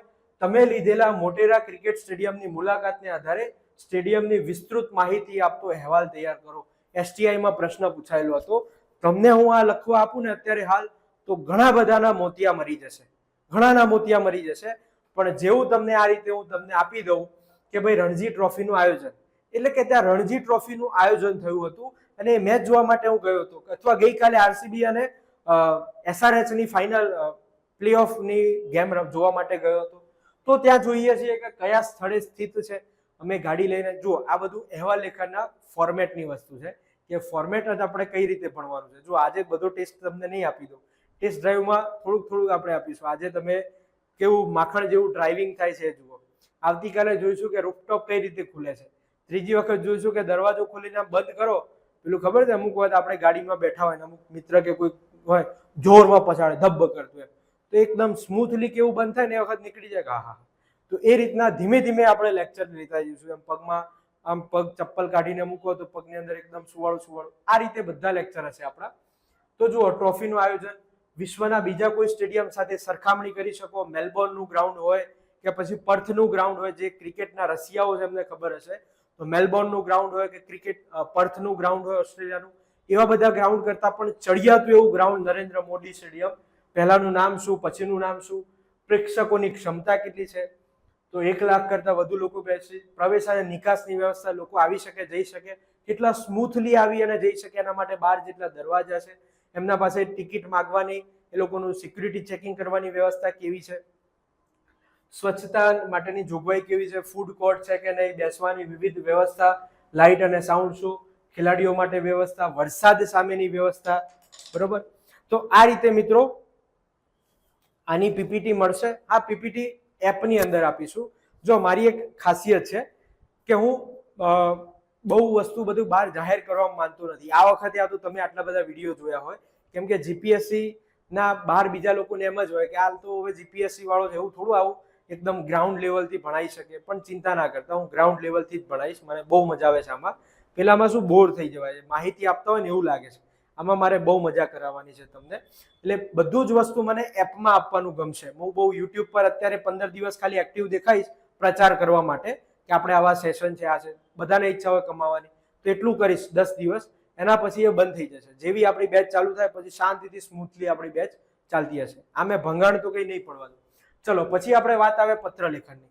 તો પત્રલેખનમાં એવું છે કે તમારી દ્રષ્ટિએ જીવન ઘડતર માટે અત્યંત મહત્વના 3 પુસ્તકો વાંચવાની ભલામણ કરતો પત્ર તમારા પરિવારજન માટે તૈયાર કરો.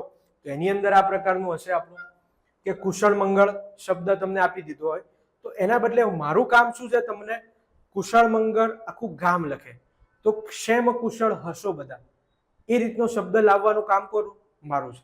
બરોબર, પછી દાદા દાદી ભાઈ બહેન અને મમ્મી, તો એ બધાનો અહીંયા શબ્દ લખ્યો. કેમ લખ્યું છે કે બધાના કુશળ મંગળ પૂછી લેવાના કે ભાઈ હોસ્ટેલમાંથી શું કે હોસ્ટેલમાં ગયું છે તો એને ત્યાં ફાવતું હશે, બેન શું કરે છે, નોકરી જ્યાં કરે છે તો એને ફાવી ગઈ હશે, હવે તો એને ઘણો સમય થઈ ગયો છે, નોકરીમાં 3-4 વર્ષ થઈ ગયા છે. બરોબર, એની કંઈક બદલીની વાત ચાલતી હતી તો શું થયું, એની નોકરીની બદલી.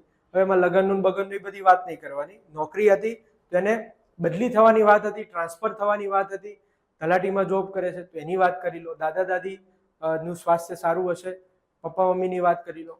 હવે એના પછી વાત આવે, સીધું આપણે ટોપિક ઉપર ઘૂસી જઈશું કે પુસ્તકોનું વાંચન કરવાનું કહેવું છે. તો આપણે ક્યાં જઈએ, તો કે મોબાઈલ કે ટીવી ઉપર જઈએ. કે ઘરમાં બધાને મોબાઈલ અને ટીવીનો ઘણો શોખ છે, એની મને ખબર છે, પણ મારા ઇતર વાંચનના શોખથી પણ તમે બધા સજાણ છો. મારા ઇતર વાંચનના શોખને તમે જાણો છો નહીં, તમે સજાણ છો. બરોબર, આવું ગુજરાતી લવડાવવાની જવાબદારી મારી. તો આવા ઇન્ટર વાંચનનો મને શોખ છે અને સદનસીબે મારા મિત્રનો મને આમાં સંગાથ મળી ગયો છે. અમે બંને સાથે અઠવાડિયામાં 1 પુસ્તક તો પૂરું કરી જ દઈએ છીએ. અને એ અનુભવના આધારે મને એવું થયું કે હું મારા ઘરના માટે એવા 3 પુસ્તકો સૂચવું કે જે ઘરના દરેક વ્યક્તિઓ, દાદા દાદીથી માંડી અને ભાઈ બહેન દરેક વ્યક્તિ આ વાંચી શકે એવા પ્રકારના 3 પુસ્તકો હું તમને સૂચવું છું. બરોબર, તમે અચૂકપણે વાંચો એવી મારી ઈચ્છા ખરી. અને છેલ્લે આપણે અહીંયા નથી લખ્યું તો પણ હું કહી દઉં કે છેલ્લે એવું કહેવાનું કે આ પુસ્તકો તમારે ખરીદવાની મહેનત અથવા જહેમત ના ઉઠાવવી પડે, એના માટે એ પુસ્તકો મેં ઓલરેડી કુરિયર કરી દીધા છે, 1-2 દિવસમાં પહોંચતા હશે.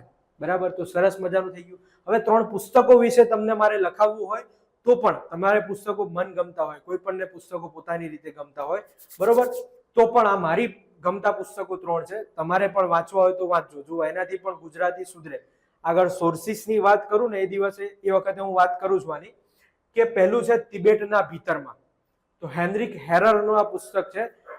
અંગ્રેજોના સમયનું, અંગ્રેજો જ્યારે 1942નું યુદ્ધ લડતા હતા, અંગ્રેજો અહીંયા હતા અને જર્મની સામે એમનું યુદ્ધ હતું. તો જર્મન વ્યક્તિ, આ હેનરિક હેરર કોણ છે, જર્મન વ્યક્તિ છે. અને જર્મન વ્યક્તિ, અંગ્રેજો ઓબ્વિયસ વસ્તુ છે કે એના પાછળ પડી જવાના, તો એ જર્મન વ્યક્તિ ઉત્તરમાં જતો જતો હિમાલયમાં, ભારતમાં જતો હિમાલયમાં જાય છે અને હિમાલય કૂદી અને પછી એને થાય છે કે મારે તિબેટનું લાસા શહેર જોવું છે, તિબેટ જોવું છે, અથવા હિમાલયનો પેલો કાંઠો જોવો છે. તો હિમાલયનો જે પ્રવાસ કરે છે, જે યાક આપણે કહીએ ને, યાક નામનું પ્રાણી, તો એની એને કઈ રીતે મુસાફરી કરી, એને પાળતું બનાવ્યું, ખરીદે છે, વેચે છે, પૈસા કમાય છે એમાંથી, એ ત્યાં જે જીવે છે એ જીવનશૈલી એની બતાવેલી છે. તો કેવું મુશ્કેલ ભર્યું એમનું જીવન છે, પવનના સુસવાટા વાતા હોય બરફના. તો હિમાલય. પછી બીજું આવે માનવીની ભવાઈ. તો પન્નાલાલ પટેલનું આ પુસ્તક છે. કેટલું હાડમારી વાળું જીવન હતું એ વખતે. હવે જુઓ, એમાં પત્રલેખનના સ્વરૂપમાં આપણે એને કેવી રીતે લાવીશું? જો મોટા ભાગના લોકો જવાબની અંદર જ્યારે 3 પુસ્તકો કેવડાવે એટલે બુક્સની અંદર તમે જોજો કોઈ બુક્સની અંદર આવી વસ્તુ જોવા મળશે નહીં. અને આવી વસ્તુ મારે તમને એડ કરાવવાની છે. શું વસ્તુ છે? તો માનવીની ભવાઈ, પન્નાલાલ પટેલ. પછી તરત જ બીજું વાક્ય એવું લખો કે દાદાને તો આ સમયની ખબર હશે. બરોબર, દાદાની ઉંમર 90 વર્ષ હોય તો 56 દુગાળ હતો, તો એ વખતની થોડી થોડી દાદાને ખબર હશે. પન્નાલાલ પટેલ હમણાંના જ લેખક છે, કઈ બહુ જૂના શું કહેવાય નરસિંહ મહેતા વખતના લેખક નથી. દાદાને ખબર હશે એ સમય કેવો હાડમારી ભર્યું જીવન હતું. તો શું કર્યું તમે? પેપર ચેકરને લાઇવલીનેસનો અહેસાસ કરાવ્યો, લોનલીનેસ નહીં. જો લાઇવલીનેસ અને લોનલીનેસમાં આટલો ફરક. લોનલીનેસમાં શું થાય કે પેપર ચેકર વાંચે છે, એકદમ નીરસ થઈ જાય છે વાંચતા વાંચતા, એને અહેસાસ જ ના થાય કે આ જવાબમાં કંઈક દમ છે. હવે જ્યારે જીપીએસસી જેવું કદાચ થાય કે બધા જ પેપરમાં એક પ્રશ્ન જોવા માટે એક વ્યક્તિને આપવામાં આવે, ના થાય હું તો ભગવાનને પ્રાર્થના કરું, પણ કદાચ એવું થાય અને પેપર ચેકરને એવું હાથમાં આવે તો એના માટે આપણે કંઈક અલગ કરવું જરૂરી છે. તો આવું એક વાક્ય અલગ કરી શકાય. જો મોટાભાગના જવાબોમાં મેં નીચે જે વાક્ય કીધું ને કે મેં કુરિયરથી પુસ્તક મોકલાવી દીધું છે, એ પણ કદાચ 20-30% જવાબોમાં કાં તો એમાં દેખાતું હશે. આ શું બતાવે? તો એ વ્યક્તિને તમે અહેસાસ કરાવો છો. એ નિબંધ લખતા હોય, અહેવાલ લખતા હોય કે પત્ર લેખન લખતા હોય, ચર્ચાપત્ર લખતા હોય, બધામાં હું તમને ગુજરાતી કે ઇંગ્લિશનું પેપર, જુઓ સ્કિલ એક જ હોય લખવાની. ઇંગ્લિશમાં તમારે શું શીખવાનું છે? ખાલી કે તમે ગુજરાતીમાં વિચારેલું ઇંગ્લિશમાં લખી શકો. એના માટે આપણે પાયાથી સેશનની શરૂઆત કરી દેવાના છીએ નજીકમાં. તો એ ખાલી ગુજરાતીનું વિચારેલું ઇંગ્લિશમાં લખવાનું છે. ગુજરાતીમાં વિચારતા હું શીખવાડીશ તમને જબરજસ્ત રીતે. તો વ્યક્તિ લોનલીનેસ ફીલ ના કરે, લાઇવલીનેસ ફીલ કરે દરેક વસ્તુમાં. જેમ કે આપણને નળ સરોવરનો મુલાકાતનો અહેવાલ કીધો, તો કઈ રીતે વ્યક્તિને અહેસાસ કરાવીએ કે ઓસ્પ્રે નામનું એક પંખી આવે છે અને આમ ચાંચમાં માછલી ભરીને ઉડીને જતું રહે છે, અથવા પેલિકન નામનું પક્ષી છે અને આમ પાણી ઉપર ઉતરાણ કરતું હોય એટલે જાણે વિમાન ઉતરતું હોય રનવે ઉપર, એવો અહેસાસ કરાવે છે. તે શું થયું? અમે જેવા ખાખરા અને થેપલાનો ડબ્બો ખોલીને બેઠા હતા એટલામાં જ આ પંખીએ, પેલિકન નામના અથવા સુરખાબ પંખીએ પાણી ઉપર ઉતરાણ કર્યું, ફ્લેમિંગોએ ઉતરાણ કર્યું. તો કેવું લાગે એને? તરત જ મગજમાં ફ્લેમિંગો ત્યાં પાણી ઉપર ઉતરતું હોય એવું દેખાય. એ વ્યક્તિ નળ સરોવર ગયો હોય પેપર ચેકર કે ના ગયો હોય, એ વ્યક્તિને એવો અહેસાસ થાય. એવી જ રીતે અહીંયા દાદાને જાણે પત્રમાં એવો અહેસાસ કરાવતા હોય કે દાદાને તો ખબર હશે, જૂનો સમય અને 56 કાળનો સમય અહીંયા યાદ આવી જાય. કેમ કે લખવા માટે અવકાશ ઓછો છે આપણા પાસે, એટલા સ્પેસની અંદર જ આપણે એવો અહેસાસ કરાવી દેવાનું છે પેપર ચેકરને કે મજા આવી એમ. છેલ્લે આ રીતે કુરિયર થઈ ગયું છે તો એમને થાય ખાસ હવે તો એ લોકો ઘરના વાંચી જ લેશે ને, ઘરે મોકલી. એ જ રીતે ત્રીજું પુસ્તક છે ઇજિપ્તનો હીરાનો ખજાનો. તો આ જેણે વાંચ્યું આઈ.કે. વીજળીવાળાના પુસ્તકો છે, બહુ જ મજાના, જબરજસ્ત. હીરાનો ખજાનો કરીને એ વખતે જાણે ઇજિપ્તનો પ્રવાસ કરતા હોય ને, તુતાનખાન મેનની એ વખતની શું કહેવાય સમાધિ છે એની, ઇજિપ્તના પિરામિડો જોઈએ આપણે, જાણે જોવાની જ જરૂર ના પડે ઇજિપ્તના પિરામિડો, એ રીતે જાણે મનોમન ઇજિપ્તનો પ્રવાસ કરતા હોય ને એવું અહેસાસ કરાવે એવું પુસ્તક એટલે હીરાનો ખજાનો. થયું કે નહીં જબરજસ્ત પત્રલેખન? આ રીતે શબ્દોની માયાજાળ રચવાની છે આપણે. તમારા સામે હું શબ્દો મૂકીશ. હવે હું ફટાફટ ખાલી વિચાર વિસ્તારનું પણ કહી દઉં.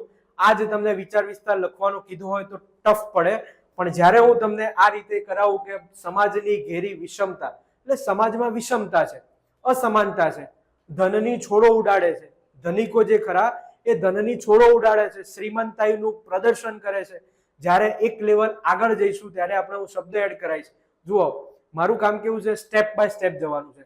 શ્રીમંતાઈ દેખાડે છે એ પહેલું સ્ટેપ, શ્રીમંતાઈનું પ્રદર્શન કરે છે બીજું સ્ટેપ, ત્રીજું સ્ટેપ શ્રીમંતાઈનું વરવું પ્રદર્શન કરે છે. વરવું એ શું થયું? વધારે ગંભીરતા બતાવવા માટે. પછી જોઈએ આપણે તો સુખ, સંપત્તિ અને વૈભવ એ બતાવે છે. ઝૂંપડામાં વસતા લોકોની વાત કરવાની છે હવે આપણે બીજો ચિત્રમાં. કાળી મજૂરી કરે છે, દિવસ રાત જોયા વગર, ટાઢ નથી જોતા, તડકો નથી જોતા, વરસાદ નથી જોતા, અને દિવસ રાત કાળી મજૂરી કરે છે. આ 43-45 ડિગ્રીમાં પણ ઘણા લોકો એસીમાં સંતાઈ જતા હશે, જ્યારે ઘણા લોકો એવા છે કે જે એ મજૂરી કરવા માટે શું કહેવાય મજબૂર છે, બરોબર. એ દિવસનું કમાય છે ને દિવસે ખાય છે. આજે સવારે કમાયેલું રાત્રે એમને હાથમાં આવે ત્યારે જ એ લોકો એમાંથી શાકભાજી લઈ આવે કે નાની પોટલીમાં તેલ લઈ આવે. એ રીતનું એમનું જીવન છે. દિવસનું કમાયેલું રાત્રે ખાય છે. પૂરતા વસ્ત્રો, તો એક શબ્દ તમને આપી દઈશ, તો વસ્ત્રો ઉપરથી તમે બીજું પણ લખી શકો કે કપડાના કબાટો. આ વાક્ય અહીંયા તમારે બીજા વાક્યો બનાવવાના છે કે એક જગ્યા એવી છે, એક સ્થળ એવું છે કે જ્યાં કપડાં જ નથી પહેરવા માટે પૂરતા, બાળકો પાસે ચંપલ નથી. જો તમને કપડાં આપવું એટલે મગજમાં આવવું જોઈએ કે ચંપલની પણ વાત કરવી પડશે આપણે.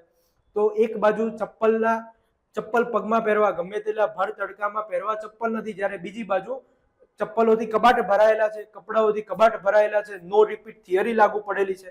નો રિપીટ થિયરી એટલે શું કે લેક્ચરમાં દર્શન સર દરરોજ અલગ અલગ કપડાં પહેરીને આવે.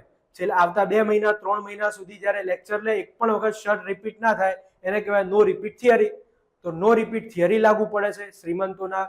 એની અંદર જુઓ તો જય લલિતાની ખબર છે, 900 જોડી એમના ઘરેથી સાડીઓ ને ચપ્પલ ને એવું બધું મળ્યું હતું. તો ઊંડી ખીણ, તો શાની ઊંડી ખીણ? તો અસમાનતાની ઊંડી ખીણ વ્યાપેલી છે. પછી જોઈએ ગરીબોને મદદની કવિ હાકલ કરે છે. તો પોઝિટિવલી તમારે પૂરું કરવાનું કે કવિ આવા ગરીબોને મદદ કરવાનું કહે છે, જલ્દી એમને ઉપર લાવવાનું કહે છે. બાકી ભૂખ્યા જનોનો જઠરાગ્નિ જાગશે, ભસ્મ કડીના લાદ છે. આવું આવડે છે મને, કવિતાઓ કહેતા આવડે, બધું આવડે છે, પણ જેટલાની જરૂર હશે એટલાની આપણે ચર્ચા કરીશું. એવું શાયરી કહેવા વાળો કે શરૂઆતમાં પહેલી જ 5-6 પંક્તિઓ કહીને તમે આંજી નાખું ને એડમિશન લઈ લઉં એવા પ્રકારનો વ્યક્તિ નથી, બરોબર. જેટલી જરૂર હશે, મને ખબર છે કે આમાં જ મારી એટલી સ્કિલ છે ફોર્મેટ બનાવવામાં કે મારે એવી બધી બાજુની વાતો કરવાની જરૂર નથી પડતી, કેમ કે હું પીપીટી રીડર નથી, બરોબર. ચાલુમાં જ તમે મને કંઈક કહેશો અને ચાલુમાં જ હું તમને એનો સુધારી કરીને પેલું લાઈવ ખમણ ને ઢોકળા બનાવીને ગાંઠિયા બનાવીને આપી દઈશ. હવે ચલો, વાક્યો તો બનાવ્યા, પણ હવે એને સુધારવાના કઈ રીતે? મોટા ભાગના સુધારા તો મેં તમને અંદર જ કહી દીધા છે, બરોબર. એટલે સુધારામાં તો ખાલી કહી દઉં, આપણે આગળ દરરોજ એક આનું સેશન લેતા રહીશું. અઠવાડિયામાં જે 3 કે 4 સેશન છે, તો આપણે એવું નહીં હોય કે આખું 2 કલાકનું સેશન ખાલી ને ખાલી અહેવાલ લેખન ભણ્યા જઈશું, કેમ કે 0 થી શરૂઆત કરવાની છે. એટલે મને ખબર છે, અને સાયન્સ એવું કહે છે કે 55 મિનિટ પછી બ્રેક આપો કાં તો બંધ કરો, નહીં તો મજા આવશે નહીં લેક્ચરમાં. એટલે જ 55 મિનિટે બ્રેક પાડવામાં આવતા હોય છે શાળાઓમાં ને બધામાં, કોલેજમાં. તો એક સાયન્સ તો છે જ એના પાછળ. તો આપણે પ્રયત્ન કરીશું કે 55 મિનિટ પછી એ ટોપિક પૂરો થાય, અહેવાલ લેખન જ્યાં છે ત્યાં ઊભું રહે. એના પછી આ રીતનું આપણે કંઈક કરીએ કે વિરામ ચિહ્નોનો ઉપયોગ કરવાનો આજે શીખવાનું છે, રૂઢિપ્રયોગનો ઉપયોગ કરવાનો શીખવાનું છે. જીએસ માટે આપણે થીમ વાઇઝ આપણે વાતો કરીશું, જેમ કે પર્યાવરણની થીમ લઈને હું આવી જાઉં, ઘણા બધા વાક્યો તમારા પાસે લખાવું પણ ખરું, ઘણા વાક્યો સાદા લઈને આવું ને એને સુધારવાનું પણ શીખવાડું કે જેથી ગુજરાતીમાં ઇંગ્લિશમાં વાંધો ના આવે. ઇંગ્લિશની અંદર હું તમને આગળ કહીશ કે આપણે કીવર્ડ્સના સેશન લઈશું, પણ કેવા હોય? જેમ કે સ્પોર્ટ્સની ચર્ચા કરવી હોય આપણે, તો સ્પોર્ટ્સમાં હું તમારા પાસે 25, 30, 40, 50 અંદર તો હું 200-200ની ગણતરી રાખી છે. તો એવા શબ્દો લઈને તમારે આગળ આવું કે ક્રિકેટિંગ પાવર હાઉસ. તો તમે જ્યારે ઇંગ્લિશનો પ્રશ્ન લખતા હોય ત્યારે ક્રિકેટિંગ પાવર હાઉસ એ પ્રકારનો શબ્દ લખો તો કેટલો જબરજસ્ત લાગે. પછી ટ્રેડિશનલ ગેમ્સ, તો ભારતની મલખમ હોય, કલરિયા પટ્ટુ હોય, તો એવી બધી ગેમ્સ વિશે આપણને જલ્દી યાદ નથી આવતું, તે હું તમને લખાઈ પણ દઈશ. એને રિવાઇવ કરવા માટેના પ્રયત્નો કેવા છે? પછી ઓલિમ્પિક એસ્પાયરેશન્સ કરીને એક શબ્દ છે, મોદી સાહેબે અને અત્યારની સરકારે જબરજસ્ત પાછળ પડી છે એના, ઓલિમ્પિકમાં ગોલ્ડ કે આપણે મેડલ લાવવા છે. તો ઓલિમ્પિક એસ્પાયરેશન્સ એક શબ્દ છે. એટલે આપણો બેઝ શું હશે? બેઝ આપણો હશે કીવર્ડ્સ ઇંગ્લિશની અંદર. એટલે ઇંગ્લિશ પણ જબરજસ્ત ઇમ્પ્રુવ થાય. સ્પોર્ટ્સનો કોઈ પણ પ્રશ્ન પૂછાય, એ સ્પીચ હોય, અહેવાલ હોય, પત્ર હોય, નિબંધ હોય, સ્પોર્ટ્સને રિલેટેડ કોઈ પણ હોય, તો તમે કમસે કમ 25 વાક્યો, 25 શબ્દો તમારા મગજમાં એવા તૈયાર હોય કે જેને ગૂંથી અને તમારો જવાબ તૈયાર થઈ જાય, બરોબર. આપણે સ્માર્ટ મહેનત કરવાની છે, કેમ કે સમય ઓછો છે. આજ સુધી કોઈ દિવસ લખ્યું નથી, ટપકા જ કર્યા છે. ખાલી ને ખાલી ટપકા કરીને ઓબ્જેક્ટિવ આન્સર આપીને જ આપણે પાસ થયા છીએ. તમારો વાત નથી, પેપરની પેટર્ન એવી હતી, એ રીતે પાસ થયા. તો હવે જે રીતની પેટર્ન છે એની અંદર આપણે અનુકૂલન સાધવા માટે આ રીતે બદલાવવું પડશે. ઓછા સમયમાં કરવા માટે સ્માર્ટ મહેનત કરવી પડશે. તો આપણે એવા સેશન લેવાના છીએ ઇંગ્લિશમાં ખાસ, કેમ કે ગુજરાતીમાં મારા લેક્ચર કાફી હશે. ખાલી આ રીતે ફોર્મેટનું લેક્ચર જોઈ લો ને, એટલે કોઈ પણ ફોર્મેટ તમે એ વસ્તુ જોઈ હોય ના જોઈ હોય તો એ અહેવાલ એનો ચીપકાઈ આવશો, એટલું જબરજસ્ત કરાવી દઈશ. પણ ઇંગ્લિશમાં થોડીક મહેનત તમારા તરફથી વધારે જોઈશે. ચલો, તો 4 રીતે હું શીખવાડીશ તમને કે વાક્યો, શબ્દો તો તમે અમને આપી દીધા, પણ એને વાક્યોમાં ગૂંથી પણ નાખીશું અમે સાદા સાદા. પણ હજી વધારે કંઈક સારું આપો કે જેથી અમે ગુજરાતી આમ બીજા લોકોને છકાઈ નાખીએ. એમ પેપર ચેકરને તો ખરા જ, પણ અમારા કોમ્પિટિટરોને તો પેલું સારા શબ્દો ઉમેરીને. તો તમને સારા શબ્દો મેં વચ્ચે વચ્ચે કીધા કે વરવું પ્રદર્શન, પછી કડવી વાસ્તવિકતા છે, કડવી વાસ્તવિકતા, એવા બધા શબ્દો. ધનની છોડો ઉડાડે છે, શ્રીમંતાઈનું વરવું પ્રદર્શન. ઓનલાઈન શિક્ષણ વાળો હમણાં નિબંધ જોયો, એમાં કયું એડ થાય? રાફડો ફાટ્યો છે. અમારા જેવા દર્શન સર જેવા અનેક ટેલિગ્રામ ચેનલોનો, એપ્લિકેશનોનો, સીસીઈના કોર્સનો રાફડો ફાટ્યો છે. તો રાફડો ફાટવો એ શું છે? એક જાતનો કહેવત પણ છે, રૂઢિપ્રયોગ પણ છે, સારા સારા શબ્દો પણ કહી શકાય. બીજું હશે વાક્યનું રૂપાંતરણ. તો સાદા વાક્યોને આપણે પ્રશ્નાર્થ વાક્યમાં અને સાદા વાક્યોને ઉદ્ગાર વાક્યમાં ફેરવતા શીખવીશું. કે જેમ કે સમાજમાં ઘેરી વિષમતા વ્યાપેલી છે, અથવા ગરીબો અને અમીરો વચ્ચે મોટી ખીણ બની છે, આ સમાજને નુકસાન કરશે. આ વાક્ય થયું વિધાન વાક્ય. હવે તમને એવું લાગે કે આ તો ગ્રામર માટે શીખવાડે, પણ હું ગ્રામર ભણાવવાનો જ નથી. ગ્રામર મને ભણાવવાનું ગમતું જ નથી. પણ ગ્રામરનો સચોટ ઉપયોગ કઈ રીતે કરવો ને, એ ગ્રામર વાળો શિક્ષક નહીં શીખવાડે. એ મારી ગેરંટી છે કે જબરજસ્ત શીખવાડીશ. પૂર્ણ વિરામ, અર્ધવિરામ, લઘુ ચિહ્ન, આ ચિહ્ન, પેલા ચિહ્ન, એ બધાનો ઉપયોગ આપણે ભાષાના પેપરમાં કઈ રીતે કરીએ ને, એના માટે હું છોતરા કાઢી નાખીશ એક સેશનની અંદર. તો આપણે વાત શાની ચાલતી હતી? વાક્યનું રૂપાંતરણ. તો ગરીબો અને અમીરો વચ્ચે ઊંડી ખીણ છે અને એ સમાજને ભવિષ્યમાં નુકસાન કરશે, આ પ્રકારનું વાક્ય છે. તો શું લાગે છે? ગરીબો અને અમીરો વચ્ચે વધેલી આ ખીણ, ઊંડી બનેલી ખીણ સમાજને નુકસાન નહીં કરે? ભલે વાંચવા વાળાને ખબર જ હશે, પણ આ વસ્તુને આપણે ગંભીર બનાવવા માટે આ વસ્તુ લખીશું. માની લો કે અહેવાલ હોય, શું અદ્ભુત આ પક્ષીઓનું સૌંદર્ય છે, શું આ અદ્ભુત પક્ષીઓનું વિશ્વ છે, શું અદ્ભુત આ પક્ષીઓનું જગત છે. હવે તમે જ્યારે નળ સરોવરની મુલાકાત લેવા જાઓ અને સાદું વાક્ય લખો કે અહીં રંગબેરંગી પક્ષીઓનું જગત વિસ્તરેલું હતું, ચાલે? ના નથી. પણ એના બદલે એવું લખો કે વાહ, શું રંગબેરંગી અદ્ભુત પક્ષીઓનું આ સામ્રાજ્ય છે નળ સરોવર ખાતે. બરોબર? કેવું જબરજસ્ત લાગે. એના પાછળ ઉદ્ગાર ચિહ્ન લગાવો. તો આ રીતે 500 વાક્યોની આપણે પ્રેક્ટિસ કરીશું. જો સમય તમારે કાઢવો પડશે, ખાલી લાઈવનો સમય કાઢો. અથવા રેકોર્ડેડ જોવું હોય તો જોજો, વાંધો નહીં, કેમ કે મોટાભાગના ફોન મને નોકરીઓ વાળાના આવ્યા છે કે સર અમે તલાટીમાં જોબ કરીએ છીએ કે આ જોબ કરીએ છીએ, તો અમને લાઈવમાં કદાચ સેટ નહીં થાય. તો રેકોર્ડેડ ભલે જોજો તમે, વાંધો નહીં, પણ આ રીતે લાઈવમાં જવાબ આપતા પણ રહેજો. ઓકે? પછી જોઈએ આપણે વાક્ય લખવાની રીતમાં અમુક ફરક હોય. જુઓ, જેમ કે આ વાક્ય લખવાની રીત કઈ રીતે કરી રહ્યું છું, સાયકોલોજીને હિટ કરવાની છે આપણે પેપર ચેકરની. કઈ રીતે? તો હું આગળ વાક્ય એવું કહું કે 5 શબ્દો કહું મારા વિશે.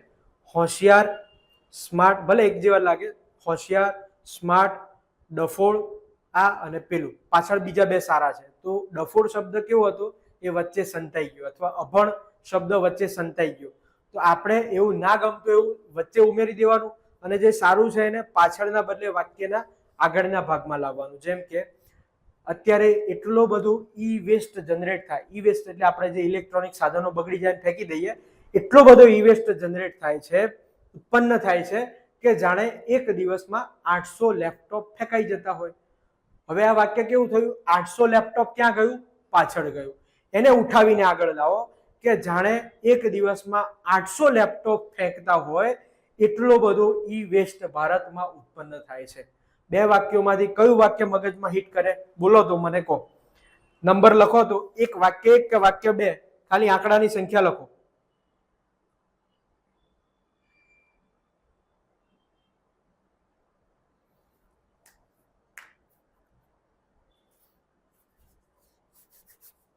છે કે નહીં? આ જ રીતે આપણે શું કરીશું? આવા પણ 100-150 વાક્યોની પ્રેક્ટિસ કરી લઈશું, કે જેથી તમે જ્યારે લખતા હોય ને ત્યારે જ આ વસ્તુની સ્કિલ તમારામાં આવી જાય કે એવી વસ્તુ આગળ લખો કે જેથી પેલો વ્યક્તિ વાંચે. આપણા જવાબને આપણે વેચવાનો છે, સેલ કરવાનો છે. ચલો, હવે છેલ્લું જોઈએ આપણે રૂઢિપ્રયોગ અને કહેવતોનો ઉપયોગ. તો આપણે શ્રી ગણેશ, આજથી શ્રી ગણેશ કર્યા છે આપણા લેક્ચરના. તો એવું કરી શકીએ કે કોઈ પણ જગ્યાએ શ્રી ગણેશનો સરકારે બાબતે વિચારવાના શ્રી ગણેશ કર્યા છે, લોકોએ આ બાબતે જાગૃત થવાના શ્રી ગણેશ કર્યા છે. પછી મહેનત ઉપર ઘણી જગ્યાએ વિચાર વિસ્તાર લખવામાં કામ લાગશે. તો લોહી અને પાણી એક કરી નાખવું એવો એક રૂઢિપ્રયોગ છે. તો લોહી અને પાણી એક થઈ જાય એટલી મહેનત જો કોઈ કરે તો એને અસફળતા તો ન જ મળે. એની ધારી સફળતા એને જે વિચાર્યું હોય ત્યાં ના પહોંચે, પરંતુ અમુક અંશે સફળતા તો મળે ને મળે જ. તો લોહી અને પાણી એક થઈ જવું એ શું છે? રૂઢિપ્રયોગ છે. એનો પણ આપણે ઉપયોગ કરતા શીખીશું. સરસ મજાનું. બરોબર. તો આ રીતે આપણે ભાષાને સુધારવી કઈ રીતે એની જવાબદારી પણ મારી, એનું જીએસ કઈ રીતે ઇમ્પ્રૂવ કરવું એની જવાબદારી પણ મારી, ફોર્મેટની જવાબદારી પણ મારી. હવે તમારી જવાબદારી કેટલી કે તમે પૂરેપૂરા લેક્ચરની અંદર એટેન્ટિવ રહો, પૂછું એનો જવાબ આપો. જુઓ, નહીં જવાબ આપો ને તો એ મારા પાસે વાંચવાનો સમય કેટલો છે ખબર છે? અહીંયા જે 10-12 લોકો લખશે ને એટલો જ સમય છે. 50 લોકો જવાબ લખે તો બધાનો તો વાંચવાનો સમય પણ નથી. પણ મને તો ફાયદો કેટલામાં 10 લોકો લખી લે, ફટાફટ વાંચી લઉં, કહી દઉં, એમાં સુધારા હોય કહી દઉં, એટલો જ છે. પણ તમને ફાયદો નહીં થાય. અહીંયા 5-7 લોકો તો જવાબ આપવાના જ છે. ભલે 5 જ લોકો જોડાયા હશે સેશનમાં તોય 5 લોકો જવાબ આપવાના, 500 લોકો જોડાયા હશે તોય 5 તો જવાબ આપવાના છે. એટલે મને કોઈ વાંધો આવવાનો નથી. વાંધો તમને આવશે ક્યારે? જવાબ લખતી વખતે. ઓકે, ચલો આટલી વાત પૂરી થઈ. હવે આગળ જોઈએ. ये था हमारा शास्त्र का परिचय, अब देखो शस्त्र का परिचय. એટલે અહીંયા મારો કહેવાનો અર્થ એ હતો કે અત્યાર સુધી હું બોલ્યો અને તમે સાંભળ્યું. હવે તમે મને પૂછી શકો અને હું તમને જવાબ આપું. બરોબર. હવે આમાં તો અહેવાલ લેખનનું 2 પોઈન્ટ લીધા હતા મેં, પણ મને એવું લાગે છે કે આપણે જે સમય નિર્ધારિત કર્યો હતો 1.5 કલાકનો એ અહીંયા પૂરો થાય છે. તો શું કરીએ? આગળ સેશન ચલાવીએ કે અહીંયા અટકાવીએ? કેમ કે ઘણા બધા મિત્રો લેફ્ટ થતા જશે.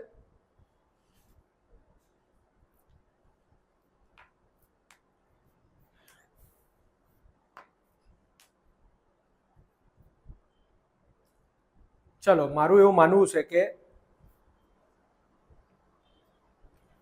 ચલાવો, કન્ટિન્યુ રાખો, પછી રાખો, નો સર, હા, ના, બધા મિક્સ જવાબો છે. અને આપણે જે ટાઈમ ડિસાઈડ કર્યો હતો 1.5 કલાકનો, ખાલી હું અત્યારે આગળ કહી દઉં કે આપણે કયા પ્રકારની ચર્ચા નેક્સ્ટ સેશનમાં કરીશું. અને હવે નેક્સ્ટ સેશનની લિંક આપણે મૂકી દઈશું. ચલો, પણ સૌથી પહેલા હું તમને ખાલી આ જુઓ નોટ્સ આપણે તૈયાર કઈ રીતે આપીએ છીએ, પછી ભાષા સુધારવી, ચલો એ બધાની વાત, ન્યૂઝપેપર પૂરતી, સોર્સિસ કયા વાંચવા, કેટલો સમય વાંચવા, કેટલો સમય આપવો, એ બધાની વાત આપણે આગળ કરીશું. આજે સૌથી સારામાં સારું જો કોઈ વસ્તુ આપણે જોયું હોય તો એ છે 0 થી આપણે કઈ રીતે શરૂઆત કરીશું અને બોડી બિલ્ડિંગની જે મેથડ છે એ આપણને કઈ રીતે ફાયદાકારક નીવડશે. બરોબર. એ ગુજરાતીમાં એ જ રીતે ચાલશે અને ઇંગ્લિશમાં પણ એ જ રીતે ચાલશે. કદાચ એવું બને કે સર આપણા જે ફેકલ્ટી આવે એમને એટલો સમય ના હોય તો હું મારા જાતે એમને શબ્દો બનાવીને આપીશ. બરોબર. એમની પછી કળા છે કે એ સારી રીતે ભણાવી શકે. સમયના અભાવે કદાચ એ બનાવવામાં પાછા પડતા હોય તો હું બનાવીને આપીશ તમારા માટે, પણ એક વાર વસ્તુ ચૂકવા નહીં દઉં. બરોબર. બીજા અમુક જે પ્રશ્નો છે એની હું ચર્ચા કહી દઉં, પછી આપણે આના પછીનું જ્યારે નેક્સ્ટ સેશન રાખીએ ત્યારે આને આગળ ધપાવીશું. હવે લેક્ચર્સનો ટાઈમિંગ બાબતે, તો મોટા ભાગના લેક્ચર્સ આપણા સાંજે 6 થી 8 અથવા સવારે 9 થી 11 બેના વચ્ચે હશે. બીજું લેક્ચર બાબતે, ટાઈમિંગ બાબતે કે હમણાં આપણે 1-1.5 કલાક માટે જ મળીશું. એવું લેક્ચર કે જે મને ખબર હોય કે છેલ્લે સુધી તમારા માટે રસપ્રદ હશે, જેમ કે ફોર્મેટના લેક્ચર. એ જાહેર નિવેદનથી માંડીને ચર્ચાપત્ર તમને ગમે તેટલો કંટાળો આવે ને તો એ છેલ્લે સુધી તમારી ઈચ્છા શક્તિ હોવી જોઈએ. છેલ્લે સુધી, છેલ્લી મિનિટ સુધી તમને જોડી રાખવાની ગેરંટી મારી. પણ થાય કેવું કે અમુક લેક્ચર એવા હોય કે જેમ કે ટોપ સ્ટોરીઝ ઓફ જીએસ, તો એ કેવું છે તમને કંટાળાજનક લાગશે. ભલે કામનું જબરજસ્ત છે, હું મજા એટલી બધી કરાવીશ, પણ કેવું થોડુંક બોમ્બાર્ડિંગ થાય ને જીએસ નું, એટલે સામાન્ય કલાક પછી કંટાળો આવે. તો એવા લેક્ચર આપણે કલાક સુધી જ રાખીશું હમણાં. જેમ જેમ ધીમે ધીમે આપણું 15 દિવસ, 20 દિવસ, 25 દિવસ જાય એમ આપણા લેક્ચરનો ટાઈમિંગ ધીમે ધીમે વધતો જશે અને 2 કલાક સુધીનો રહેશે. 2 કલાકથી આપણે વધારીશું નહીં, કેમ કે પછી ખાલી મારા ફાયદામાં રેકોર્ડેડ લેક્ચર આપવાના હોય ભવિષ્યમાં અને એના માટે રેકોર્ડ કરતો હોય ને એવું લાગે. કેમ કે સીસીઈમાં રેકોર્ડ કરેલા લેક્ચર્સ કેટલી બધી જગ્યાએ કામ લાગે, બધી જ જગ્યાએ હવે મેઇન્સ આવવા માંડી. પણ મારો ઉદ્દેશ્ય એવો રહેશે જ નહીં કે આ રેકોર્ડેડ હું ભવિષ્યમાં કામ લગાવું. મારો એકમાત્ર ઉદ્દેશ છે કે તમે પાસ થાઓ. હવે તમે જીપીએસસીમાં 441 લોકો જોડાયેલા છે, બધાએ 2-2 જણને કીધું હશે. એના કારણે તમે લોકો પહેલા જોવા આવ્યા હશો કે ભાઈ જોઈએ, આપણે 1-2 લેક્ચર યુટ્યુબ પર મૂકે છે તો જોઈએ, કામ લાગે તો પછી લઈએ. તો એ રીતે હશે. તો મારો એકમાત્ર ઉદ્દેશ તમને લખતા કરી દેવાનો છે, એટલા જ માટે આજનું સેશન આપણે પ્યોરલી બોડી બિલ્ડિંગ મેથડ ઉપર થોડુંક વધારે ડ્વેલ કરવાનું, થોડુંક અંદર ઊંડા ઉતરવાનું આપણે નક્કી કર્યું. બીજું, જીએસ નો સમાવેશ ખરો? તો જો આપણા સીસીઈ ના કોર્સમાં જીએસ નો સમાવેશ નથી મિત્રો. અને તમને એવું થાય કે કેમ નથી, બરોબર, પણ એના માટે એક વ્યવસ્થિત આયોજન જોઈએ, એક વ્યવસ્થિત ફેકલ્ટીની ટીમ વિચારવી પડે. લાઈવ લેવા જાઉં તો બધી બેચોને હું કઈ રીતે એક સાથે સાંકળી શકું, એમાં પણ સમસ્યા આવે. એટલે જીએસ ની બેચ આપણે લાવીશું, પણ એના માટે સમય આપો મને. ત્યાં સુધીમાં લેંગ્વેજ એટલા માટે, જીએસ કેવું છે, તમે આગલા દિવસે બેસો ને તો હડપ્પાન બધું વાંચીને ફટફટ નીકળી જાવ, પણ લેંગ્વેજ આગલા દિવસે વાંચો તો ખાલી એટલું જ થાય કે ફોર્મેટ લખતા આવડે. કોઈક મિત્રને બાજુમાં બેસાડો તો એ અબક આ શહેર આ વસ્તુ લખતા શીખવાડે, પણ આજે દાદાજી વાળું ઉદાહરણ આપ્યું, બુક કુરિયર કરવા વાળું ઉદાહરણ આપ્યું, ક્ષેમ કુશળ શબ્દો કીધા, એવા શબ્દોની માયાજાળ, જવાબને ગૂંથવાનું, આ બધી કળા થોડાક સમયમાં આવે એવી વસ્તુ નથી. એટલે તમે અત્યારે આની ગંભીરતા સમજતા હશો એટલે તમે કોર્સ લીધો છે. તો કોર્સ પરચેસ કરવાનું કારણ શું, તમે એને ગંભીરતા અત્યારથી જ સમજો છો. 6 મહિના ભલે 6 મહિના પછી એક્ઝામ હોય, પણ ભાષાને સુધરતા વાર લાગશે, એટલે આપણે એને પહેલા શરૂ કરી. જીએસ લાવીશું, એનો નવો કોર્સ આવશે. પછી ત્રીજું, ઇવેલ્યુએશન કઈ રીતે હશે? તો મેં તમને હમણાં જ કીધું કે ટાર્ગેટ હું તમને થોડાક સમય પછી આપીશ. જેમ કે 15 દિવસ 20 દિવસ ચાલી જાય, થોડુંક 1-2 ફોર્મેટ ચાલે, 3 ફોર્મેટ ચાલે, ઇંગ્લિશના ફોર્મેટ ચાલે, પછી આપણે એનું શરૂઆત કરીએ લખવાની. અને ટાર્ગેટ કેટલા પ્રકારના હશે? 2 પ્રકારના. પહેલો ટાર્ગેટ તો કે આ રીતે ક્વેશ્ચન હોય કે જેમાં મેં તમને નીચે શબ્દો લખીને આપી દીધા હોય. જો 10માની રીતે જ ચાલવાનું છે. આપણને હસમુખ પટેલે કીધું છે કે 10માના લેવલનું પૂછીશું, તો એવું નહીં કે એ એટલા લેવલનું તલાટીને જુનિયર ક્લાર્કમાં આપણે લેવલ જોઈ લીધા પેપરના. એટલે પેપરનું લેવલ સાવ એવું વિચારીએ કે ક્લાસ 3 જેવું જ હોય, એવું નહીં હોય. જીપીએસસી જેવું જ હોય એવું પણ નહીં હોય, એના બેના વચ્ચે હશે.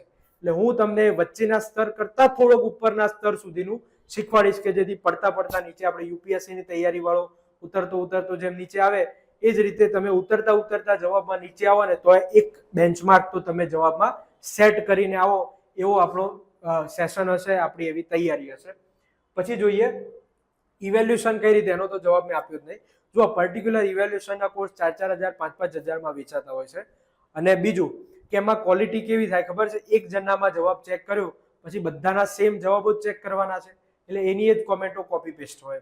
એટલે એ પ્રકારનું મને ગમતું જ નથી. બીજી તકલીફ શું થાય, હું તમને અહીંયા એ રીતે કહી રહ્યો છું કે આવું લખવાનું સાચવજો. આમાં 10 વસ્તુ કરો, 20 વસ્તુ કરો અહેવાલ લેખનમાં, તો અહેવાલ લેખન ગજબ બની જાય. એમાંથી જ 2 વસ્તુ પેપર ચેક કરો. હું તો જાતે બધા પેપર ચેક થાય નહીં. હવે 441 ના પેપર ક્યારે ચેક થાય? તો હું જાતે તો કરું નહીં, ટીમ બેસાડું. તો ટીમ બેસે, એમાં એ 2 એવી ભૂલ બતાવે કે જે મેં તમને સુધારવાનું કીધું હોય, એટલે એ કોન્ટ્રાડિક્ટ ના થાય. એના માટે આપણે ઇવેલ્યુએશન એ રીતે કરીશું કે 5-6 ફોર્મેટ ચાલી જાય, એના જવાબો તમે લખતા થઈ જાઓ, પછી એના ઉપર સેશન લઈએ. ભાઈ અહેવાલ લેખનમાં આપણે આટલી બધી ગળું ફાડ્યું, આમ કર્યું તેમ કર્યું, છતાં પણ અહેવાલ લેખનના ફોર્મેટની ભૂલ આ કઈ રીતે થાય? કન્ટેન્ટની ભૂલ પણ અંદર સુધારીએ, એમાં તમારી ભૂલ ના કહેવાય, કેમ કે ગુજરાતી ધીમે ધીમે સુધરશે. તો અહીંયા તમે જે વાક્ય લખી નાખ્યું કે પક્ષીઓનું જગત ત્યાં દેખાતું હતું, એના જગ્યાએ કઈ રીતે ઓસ્પ્રે, પેલિકન અને ફ્લેમિંગોને લાવવા, એ મારી જવાબદારી, હું તમને શીખવાડીશ. તો એક પણ પ્રશ્ન આપણો ચર્ચા કર્યા વગરનો નહીં જાય. તમે ગ્રુપની અંદર જે જવાબો મુકાયા છે એમાંથી 5-6 જવાબો ચેક કરીને પણ મૂકીશું, જેથી કમ્પેર કરીને પણ તમે પોતાનો જવાબ ચેક કરી શકો. એ 5માં જેટલી ભૂલો હોય તમે મારા ચેકિંગના જૂના પીડીએફઓ જોજો. એટલું બધું હું લાલચોળ કરી નાખું છું, તમને ડિમોટિવેટ નહીં કરું, પણ એટલું વ્યવસ્થિત ચેક કરીને મૂકીએ છીએ કે જેથી તમે તમારી ભૂલો એમાં આરામથી જોઈ શકો. એ દર્પણ બની જશે તમારું એ 5 જવાબો. અને રેન્ડમલી લેશો. કોઈ મારો ભાઈ કે ભત્રીજો આ કોર્સમાં જોડાયેલો નથી કે કોઈના પ્રત્યે મને વિશેષ કુણી લાગણી હોય ને કોઈ હોય એવું કોઈ પણ છે નહીં, એટલે રેન્ડમલી જવાબો લેશું. પછી જોઈએ રેકોર્ડેડ મળશે, એક વિડીયો આપણને રેકોર્ડેડ આપવામાં આવશે, પણ એટલા માટે 5-6 કલાક પછી મૂકીશું કે જેથી તમે લોકો એને લાઈવમાં જોડાવા માટે પ્રેરાવો. બાકી એવું થતું હોય ઘણી વખતે કે પહેલા 50% સંખ્યા લાઈવ આવતી હોય, ધીમે ધીમે ઘટતું ઓછું થતું જાય. કેમ? કારણ કે પછી લાઈવમાં પણ એ જ વસ્તુ મળે છે, રેકોર્ડેડમાં એ જ વસ્તુ મળે છે. તો રેકોર્ડેડમાં આપણા સમય ના જોઈ લઈએ, પણ જો સુધારો કરવો હોય તો તમે તો પરચેસ કરી લીધી છે એટલે તમને કહું છું, જો જોડાવું હોય તો લાઈવમાં જ જોડાજો, તો જ તમારા જવાબોમાં સુધારો આવશે. બરોબર? એ જીપીએસસી વાળું હોય, 7-8 મેઇન્સ આપી હોય અને પછી એ લખતો હોય, એને સુધારાની 1-2 ની જ જરૂર છે, આખા લેક્ચરની જરૂર નથી કે પહેલા કેવા પ્રશ્નો પૂછાય, એસ્પાયરન્ટ્સ કેવી ભૂલ કરે, એને ખબર જ છે કે હું આવી ભૂલ કરું, જે સુધારવા જ આવ્યો છે, એટલે એને 30 જ મિનિટનું લેક્ચર કામનું છે. એ ભલે રેકોર્ડેડ જુએ, પણ તમારે તો લાઈવ જ જોડાવાનું છે. જે મિત્રોને ખાસ ઇમ્પ્રુવમેન્ટ કરવાની જરૂર છે, લખીને પીડીએફ ક્યાં મૂકવાની, તો આપણા ગ્રુપની અંદર જ્યારે આપણે ટાર્ગેટ શરૂ કરીએ 15 દિવસ પછી, ત્યારે લખીને પીડીએફ ગ્રુપમાં મૂકવાની રહેશે. એક પીડીએફ મેં કહી દીધું ટ્રેડિશનલ ટાસ્ક, અને બીજું ટકાટક પ્રકારનું ટાસ્ક હશે. હું જ્યારે સેમ્પલ બતાવું ત્યારે જોજો કે કેવા પ્રકારનું જબરજસ્ત એ ટાસ્ક મૂકીશું. આ એક જાતનું ટકાટક જ કહેવાય. આટલા બધા શબ્દો આપેલા હોય ને એની માયાજાળ ગૂંથવાની એટલે ટકાટક જ કહેવાય.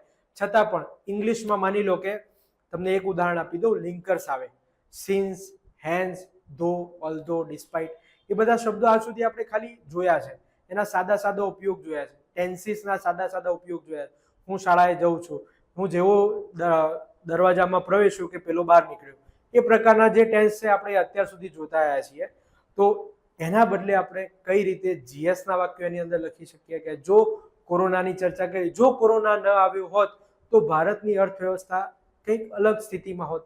તો આવા વાક્યો આપણે બનાવતા શીખવાનું છે. એ પ્રકારનું ટકાટક ટાસ્ક હશે આપણું. પછી જોઈએ આપણે ગ્રામર કરાવશું. હા, ગુજરાતીનું ગ્રામર કરાવીશું. ઇંગ્લિશના ગ્રામરમાં 100 વિડીયો, લોકો 500 વિડીયો બનાવીને બેઠા છે, તોય ગ્રામર પૂરું થતું નથી. એટલે એમાં હું નહીં કરાવી શકું. એટલા માટે મેં કોઈ જગ્યાએ ગ્રામરનો કોઈ ઉલ્લેખ નથી કર્યો. પણ ગુજરાતીમાં જે ઇમ્પોર્ટન્ટ છે, સંધિ, સમાસ, છંદ, અલંકાર, એ પ્રકારનું કે જેમાં ટેકનિકલ વસ્તુ છે, કે છંદમાં તમે ગણતરી કરીને એ વસ્તુ કરી શકો, એ વસ્તુને આપણે સેશન લેવડાવીશું. એના જે સ્પેસિફિક ફેકલ્ટી છે, એમફિલ, પીએચડી કરેલા, ગુજરાતી ઉપર નેટ સ્લેટ જીઆરએફ પાસ હોય, એ રીતના એવા વ્યક્તિને લાવીશું અને એ વ્યક્તિ તમને ભણાવશે ગ્રામર. ડેઈલી ટાર્ગેટમાં શું હશે એ પણ કહી દીધું. દિવસના કેટલા કલાક ભાષાનું વાંચન કરવું એ નેક્સ્ટ સેશનની અંદર. સોર્સિસ કયા વાપરવા, એક બીજું પણ આ રીતે સરસ મજાનું મેં લીધેલું હતું કે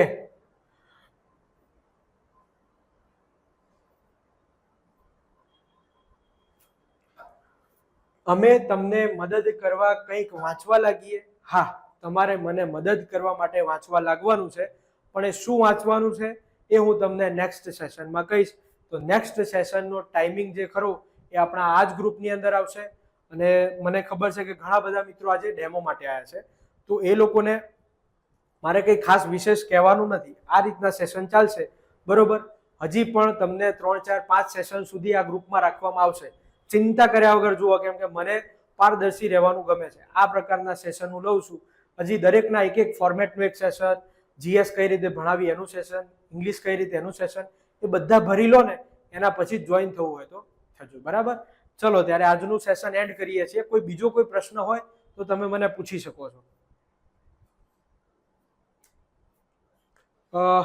ન્યૂઝપેપર એડિટોરિયલ એનાલિસિસ માટેનો એક સેશન ગોઠવીએ. હા, ચોક્કસ સર. ટાઈમિંગ શું રહેશે? તો દરેકનો ટાઈમિંગ આપણો સવારે 9 થી 11 અથવા સાંજે 6 થી 8. કેમ કે એવું બને કે ગુજરાતી ઇમ્પ્રૂવ કરવાનું પીએસઆઈ હોય કે આપણું હોય, એ બધાનું સેમ છે. એટલે કદાચ બંનેના ભેગા સેશન રાખીએ, અમુક જ હશે. બાકી એમના ઉદાહરણો પોલીસને લગતા હોય, તાણ તણાવને લગતા હોય, પોલીસમાં સુધારાને લગતા હોય, સમાજમાં કઈ રીતે પોલીસની શું ભૂમિકા છે, એવા બધા. તો એના માટે આપણે અલગથી સેશન ગોઠવવા જ પડશે. નિબંધ માટેના સેશન ગોઠવીશું, પણ અહેવાલ લેખનમાં કંઈ અલગ જ નથી, તો એના માટે નહીં ગોઠવીએ. તો એના માટેનો સમય બંનેનો ભેગો હોય તો એ રીતે હોય. ટાઈમિંગ બાબતે આપણે ગ્રુપમાં અપડેટ આપતા રહીશું. અને મને એવું નથી ગમતું કે મહિના પહેલાથી હું ગોઠવી દઉં ટાઈમ ટેબલ, અને પછી જે ફેકલ્ટીને અનુકૂળ હોય પહેલાને બદલે પેલો આવે, પહેલાને બદલે પેલો આવે, જે ચીલા ચાલુ ફેકલ્ટી હોય ચલાયા કરે. એમ કોર્સ ચાલતો હોય, ખાલી એવી ખુશી મારે તમને આપવી નથી કે ખાલી કોર્સ ચાલે છે. કોર્સ ચાલે છે અને સાથે હું પણ ચાલુ છું. એના માટે મારા સેશનમાં કેવું હશે ખબર છે? થોડીક મૌલિકતા લાવવા માટે, કે મને અઠવાડિયા પછી એમ થયું કે હવે આ સેશનની જરૂર છે, તો હું વચ્ચે એને ગોઠવી શકું. એટલે સેશનની લિંક આગલા દિવસે જ સાંજે આવશે. જેમ કે આજે 9 થી 11 લેક્ચર હોય, તો આવતા દિવસે સાંજે 6 થી 7 વાગે તમને મેસેજ મળી જશે. ઇંગ્લિશમાં ટેન્સીસ કરાવજો. હા, ઇંગ્લિશમાં પણ જે જરૂરી 4-5 જે છે, એટલા માટે જ મેં ગ્રામર એક્સપર્ટ એવું નરેશ સર લખેલું છે, એ આવશે. પણ તકલીફ કેવી થાય, હું આજે જ તમને પ્રોમિસ આપી દઉં કે આખું ગ્રામર ચલાવીશું, એ દિવસે પછી તમે મારું ગળું પકડો. એ ના પકડો એના માટે મેં તમને કીધું. બાકી ટેન્સીસ, કન્જક્શન્સ, લિંકર્સ, પ્રેપોઝિશન્સ, એવા important chapters, direct indirect narration, speech, એ બધા ચેપ્ટર તો ચલાવવા જ પડશે. એના વગર અંગ્રેજી સુધરશે કઈ રીતે? તો બેઝ બનાવવા માટે તો એ જરૂરી જ છે. ખીંચી સાહેબ કહો કે નરેશ સર કહો, બંને વસ્તુમાં એક્સપર્ટ છે અને એ લેક્ચર લેશે ખરા. જૂના સ્ટુડન્ટને ડિસ્કાઉન્ટ મળશે એ બધું બીજી વાત ટેલિગ્રામની. જે પૂછવા જેવી વાત હોય જ અહીંયા પૂછવાની. કૂપન્સ ક્યાં સુધી વેલિડ રહેશે? કૂપન્સ આજ રાતે 12 વાગ્યા સુધી વેલિડ રહેશે. મને એવું લાગે છે કે આના ઉપરથી તમે મને 2000 રૂપિયા માટે તો જજ કરી જ શકો. હું તમને 25,000 આપવાનું નથી કહેતો. તમે જો 2000 માટે આવું ડિસિઝન ના લઈ શકતા હોય કે જેટલા ઝડપથી તમે સેન્ડવિચ અને બર્ગર ખાવા માટે જે ડિસિઝન લો, 300-200 રૂપિયાની ક્લબ સેન્ડવિચ ખાવા માટે કે જે પેટમાં રહેવાની જ નથી એના માટે ડિસિઝન લેતા હોય, આ તો મગજમાં કેટલું બધું રાખવાનું છે અમારે. એનું ડિસિઝન ના લઈ શકો તો તમને કૂપન કોડનો અધિકાર નથી. બરોબર? એટલે કૂપન તો આજે રાત્રે 11:59 સુધી વેલિડ રહેશે. એ જોઈ લેજો તમને અનુકૂળ આવ્યું છે કે નહીં. બાકી ડેમો તો રહેવાના છે, 5-6 ડેમો રહેશે. એ દિવસે કૂપન ખાલી નહીં હોય બસ. પછી એક્ઝામ સુધી આ કોર્સ ચાલશે. જો પ્રયત્ન કરીએ આપણે કે ફોર્મેટના લેક્ચર ચાલી જાય, એના પછી દરેક ફોર્મેટ ઉપર 10-10, 20-20 જમણા જે નિબંધ આપણે કોરોના વાળો જોયો એ જ રીતે ઓનલાઈન શિક્ષણના લાભાલાભ જોયો એવા 15-20 નિબંધોની ચર્ચા કરીએ. 15-20 અહેવાલ લેખન કે કોઈક જગ્યાએ જવાનો અહેવાલ, કોઈક પછી કોઈક એક્સિડન્ટ થયું એનો અહેવાલ, બ્લડ ડોનેશન કેમ્પ થયો એનો અહેવાલ, એ પ્રકારના અલગ અલગ ઉજવણીનો, મુલાકાતનો, એવા 25 પ્રકારના અહેવાલોની આપણે ચર્ચા અહીંયા કરી લઈએ લાઈવ સેશનમાં. પછી ફોર્મેટ ભણાવવાની જરૂર નથી. પછી જરૂર છે તમારે ખાલી એ સેશન વારંવાર જોવાની. અને છેલ્લે સુધી શું ચાલુ રહે તો કદાચ ટોપ સ્ટોરીઝ વાળા જે સેશન છે એ છેક સુધી આપણા કવર રહે. 6 મહિના મેં તમને વેલિડિટી આપી. જો એમાં એવું પ્રોમિસ નથી કરતો, 3 મહિનાનું તો ગેરંટી છે જ કે આપણે એટલામાં સિલેબસ પૂરો કરી લઈશું. ત્યાં સુધી પછી તમારો રિસ્પોન્સ મને કેવો છે, તમે રિસ્પોન્સ સારું હશે તો 6 મહિનાને એક્સટેન્ડ કરી આપીશ વેલિડિટી, 2 મહિના બીજા, જો એક્ઝામ સુધી. પણ રિસ્પોન્સ ઉપર આધાર રાખે છે. હવે દીક્ષિતભાઈ હમણાં જ હાજર થયા છે. જીએસ નો સમાવેશ થશે કે નહીં તો એના માટે અલગથી બેચ લોન્ચ કરીશું આપણે. જીએસ માટે કંઈક કરો એવો મેસેજ છે. ચલો તો આજનું સેશન આપણે અહીંયા એન્ડ કરીએ છીએ. તમને ઓફલાઈનમાં આવવા માટે તો ઓફલાઈનમાં શું છે, તમે આવી શકો છો. એની પ્રોસેસ આપણે મૂકી દઈશું બરોબર નજીકના ભવિષ્યમાં. થેન્ક યુ સર, આટલી ઓછી ફીમાં આટલું સારું કન્ટેન્ટ આપો છો. બરોબર છે, તમે જુઓ તો ખરા. હજી તો કન્ટેન્ટ જોયું જ નથી, તમે સેશન જોયા જ નથી.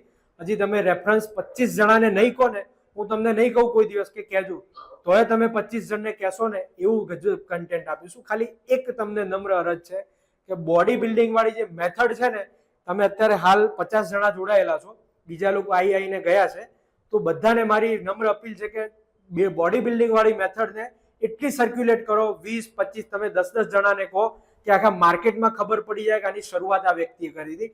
બાકી થશે શું, 8 થી 10 લાખની જેની ચેનલ છે ને એ લોકો આને હાઈજેક કરી લેશે. 2-3 લાખની ચેનલ વાળાને હાઈજેક કરી લેશે અને કરવા માંડશે. પણ તમારે પ્રચાર કરવાનો છે કે આની શરૂઆત અહીંયાથી, ઓરિજિન અહીંયા હતું. ભલે લોકોને કોર્સ લેવો હોય તો લે, ના લેવો હોય તો ના લે, પણ એટલી તો મને હોય કે ના ભાઈ આ વસ્તુની શરૂઆત મેં કરી છે તો મળવું જોઈએ આપણને.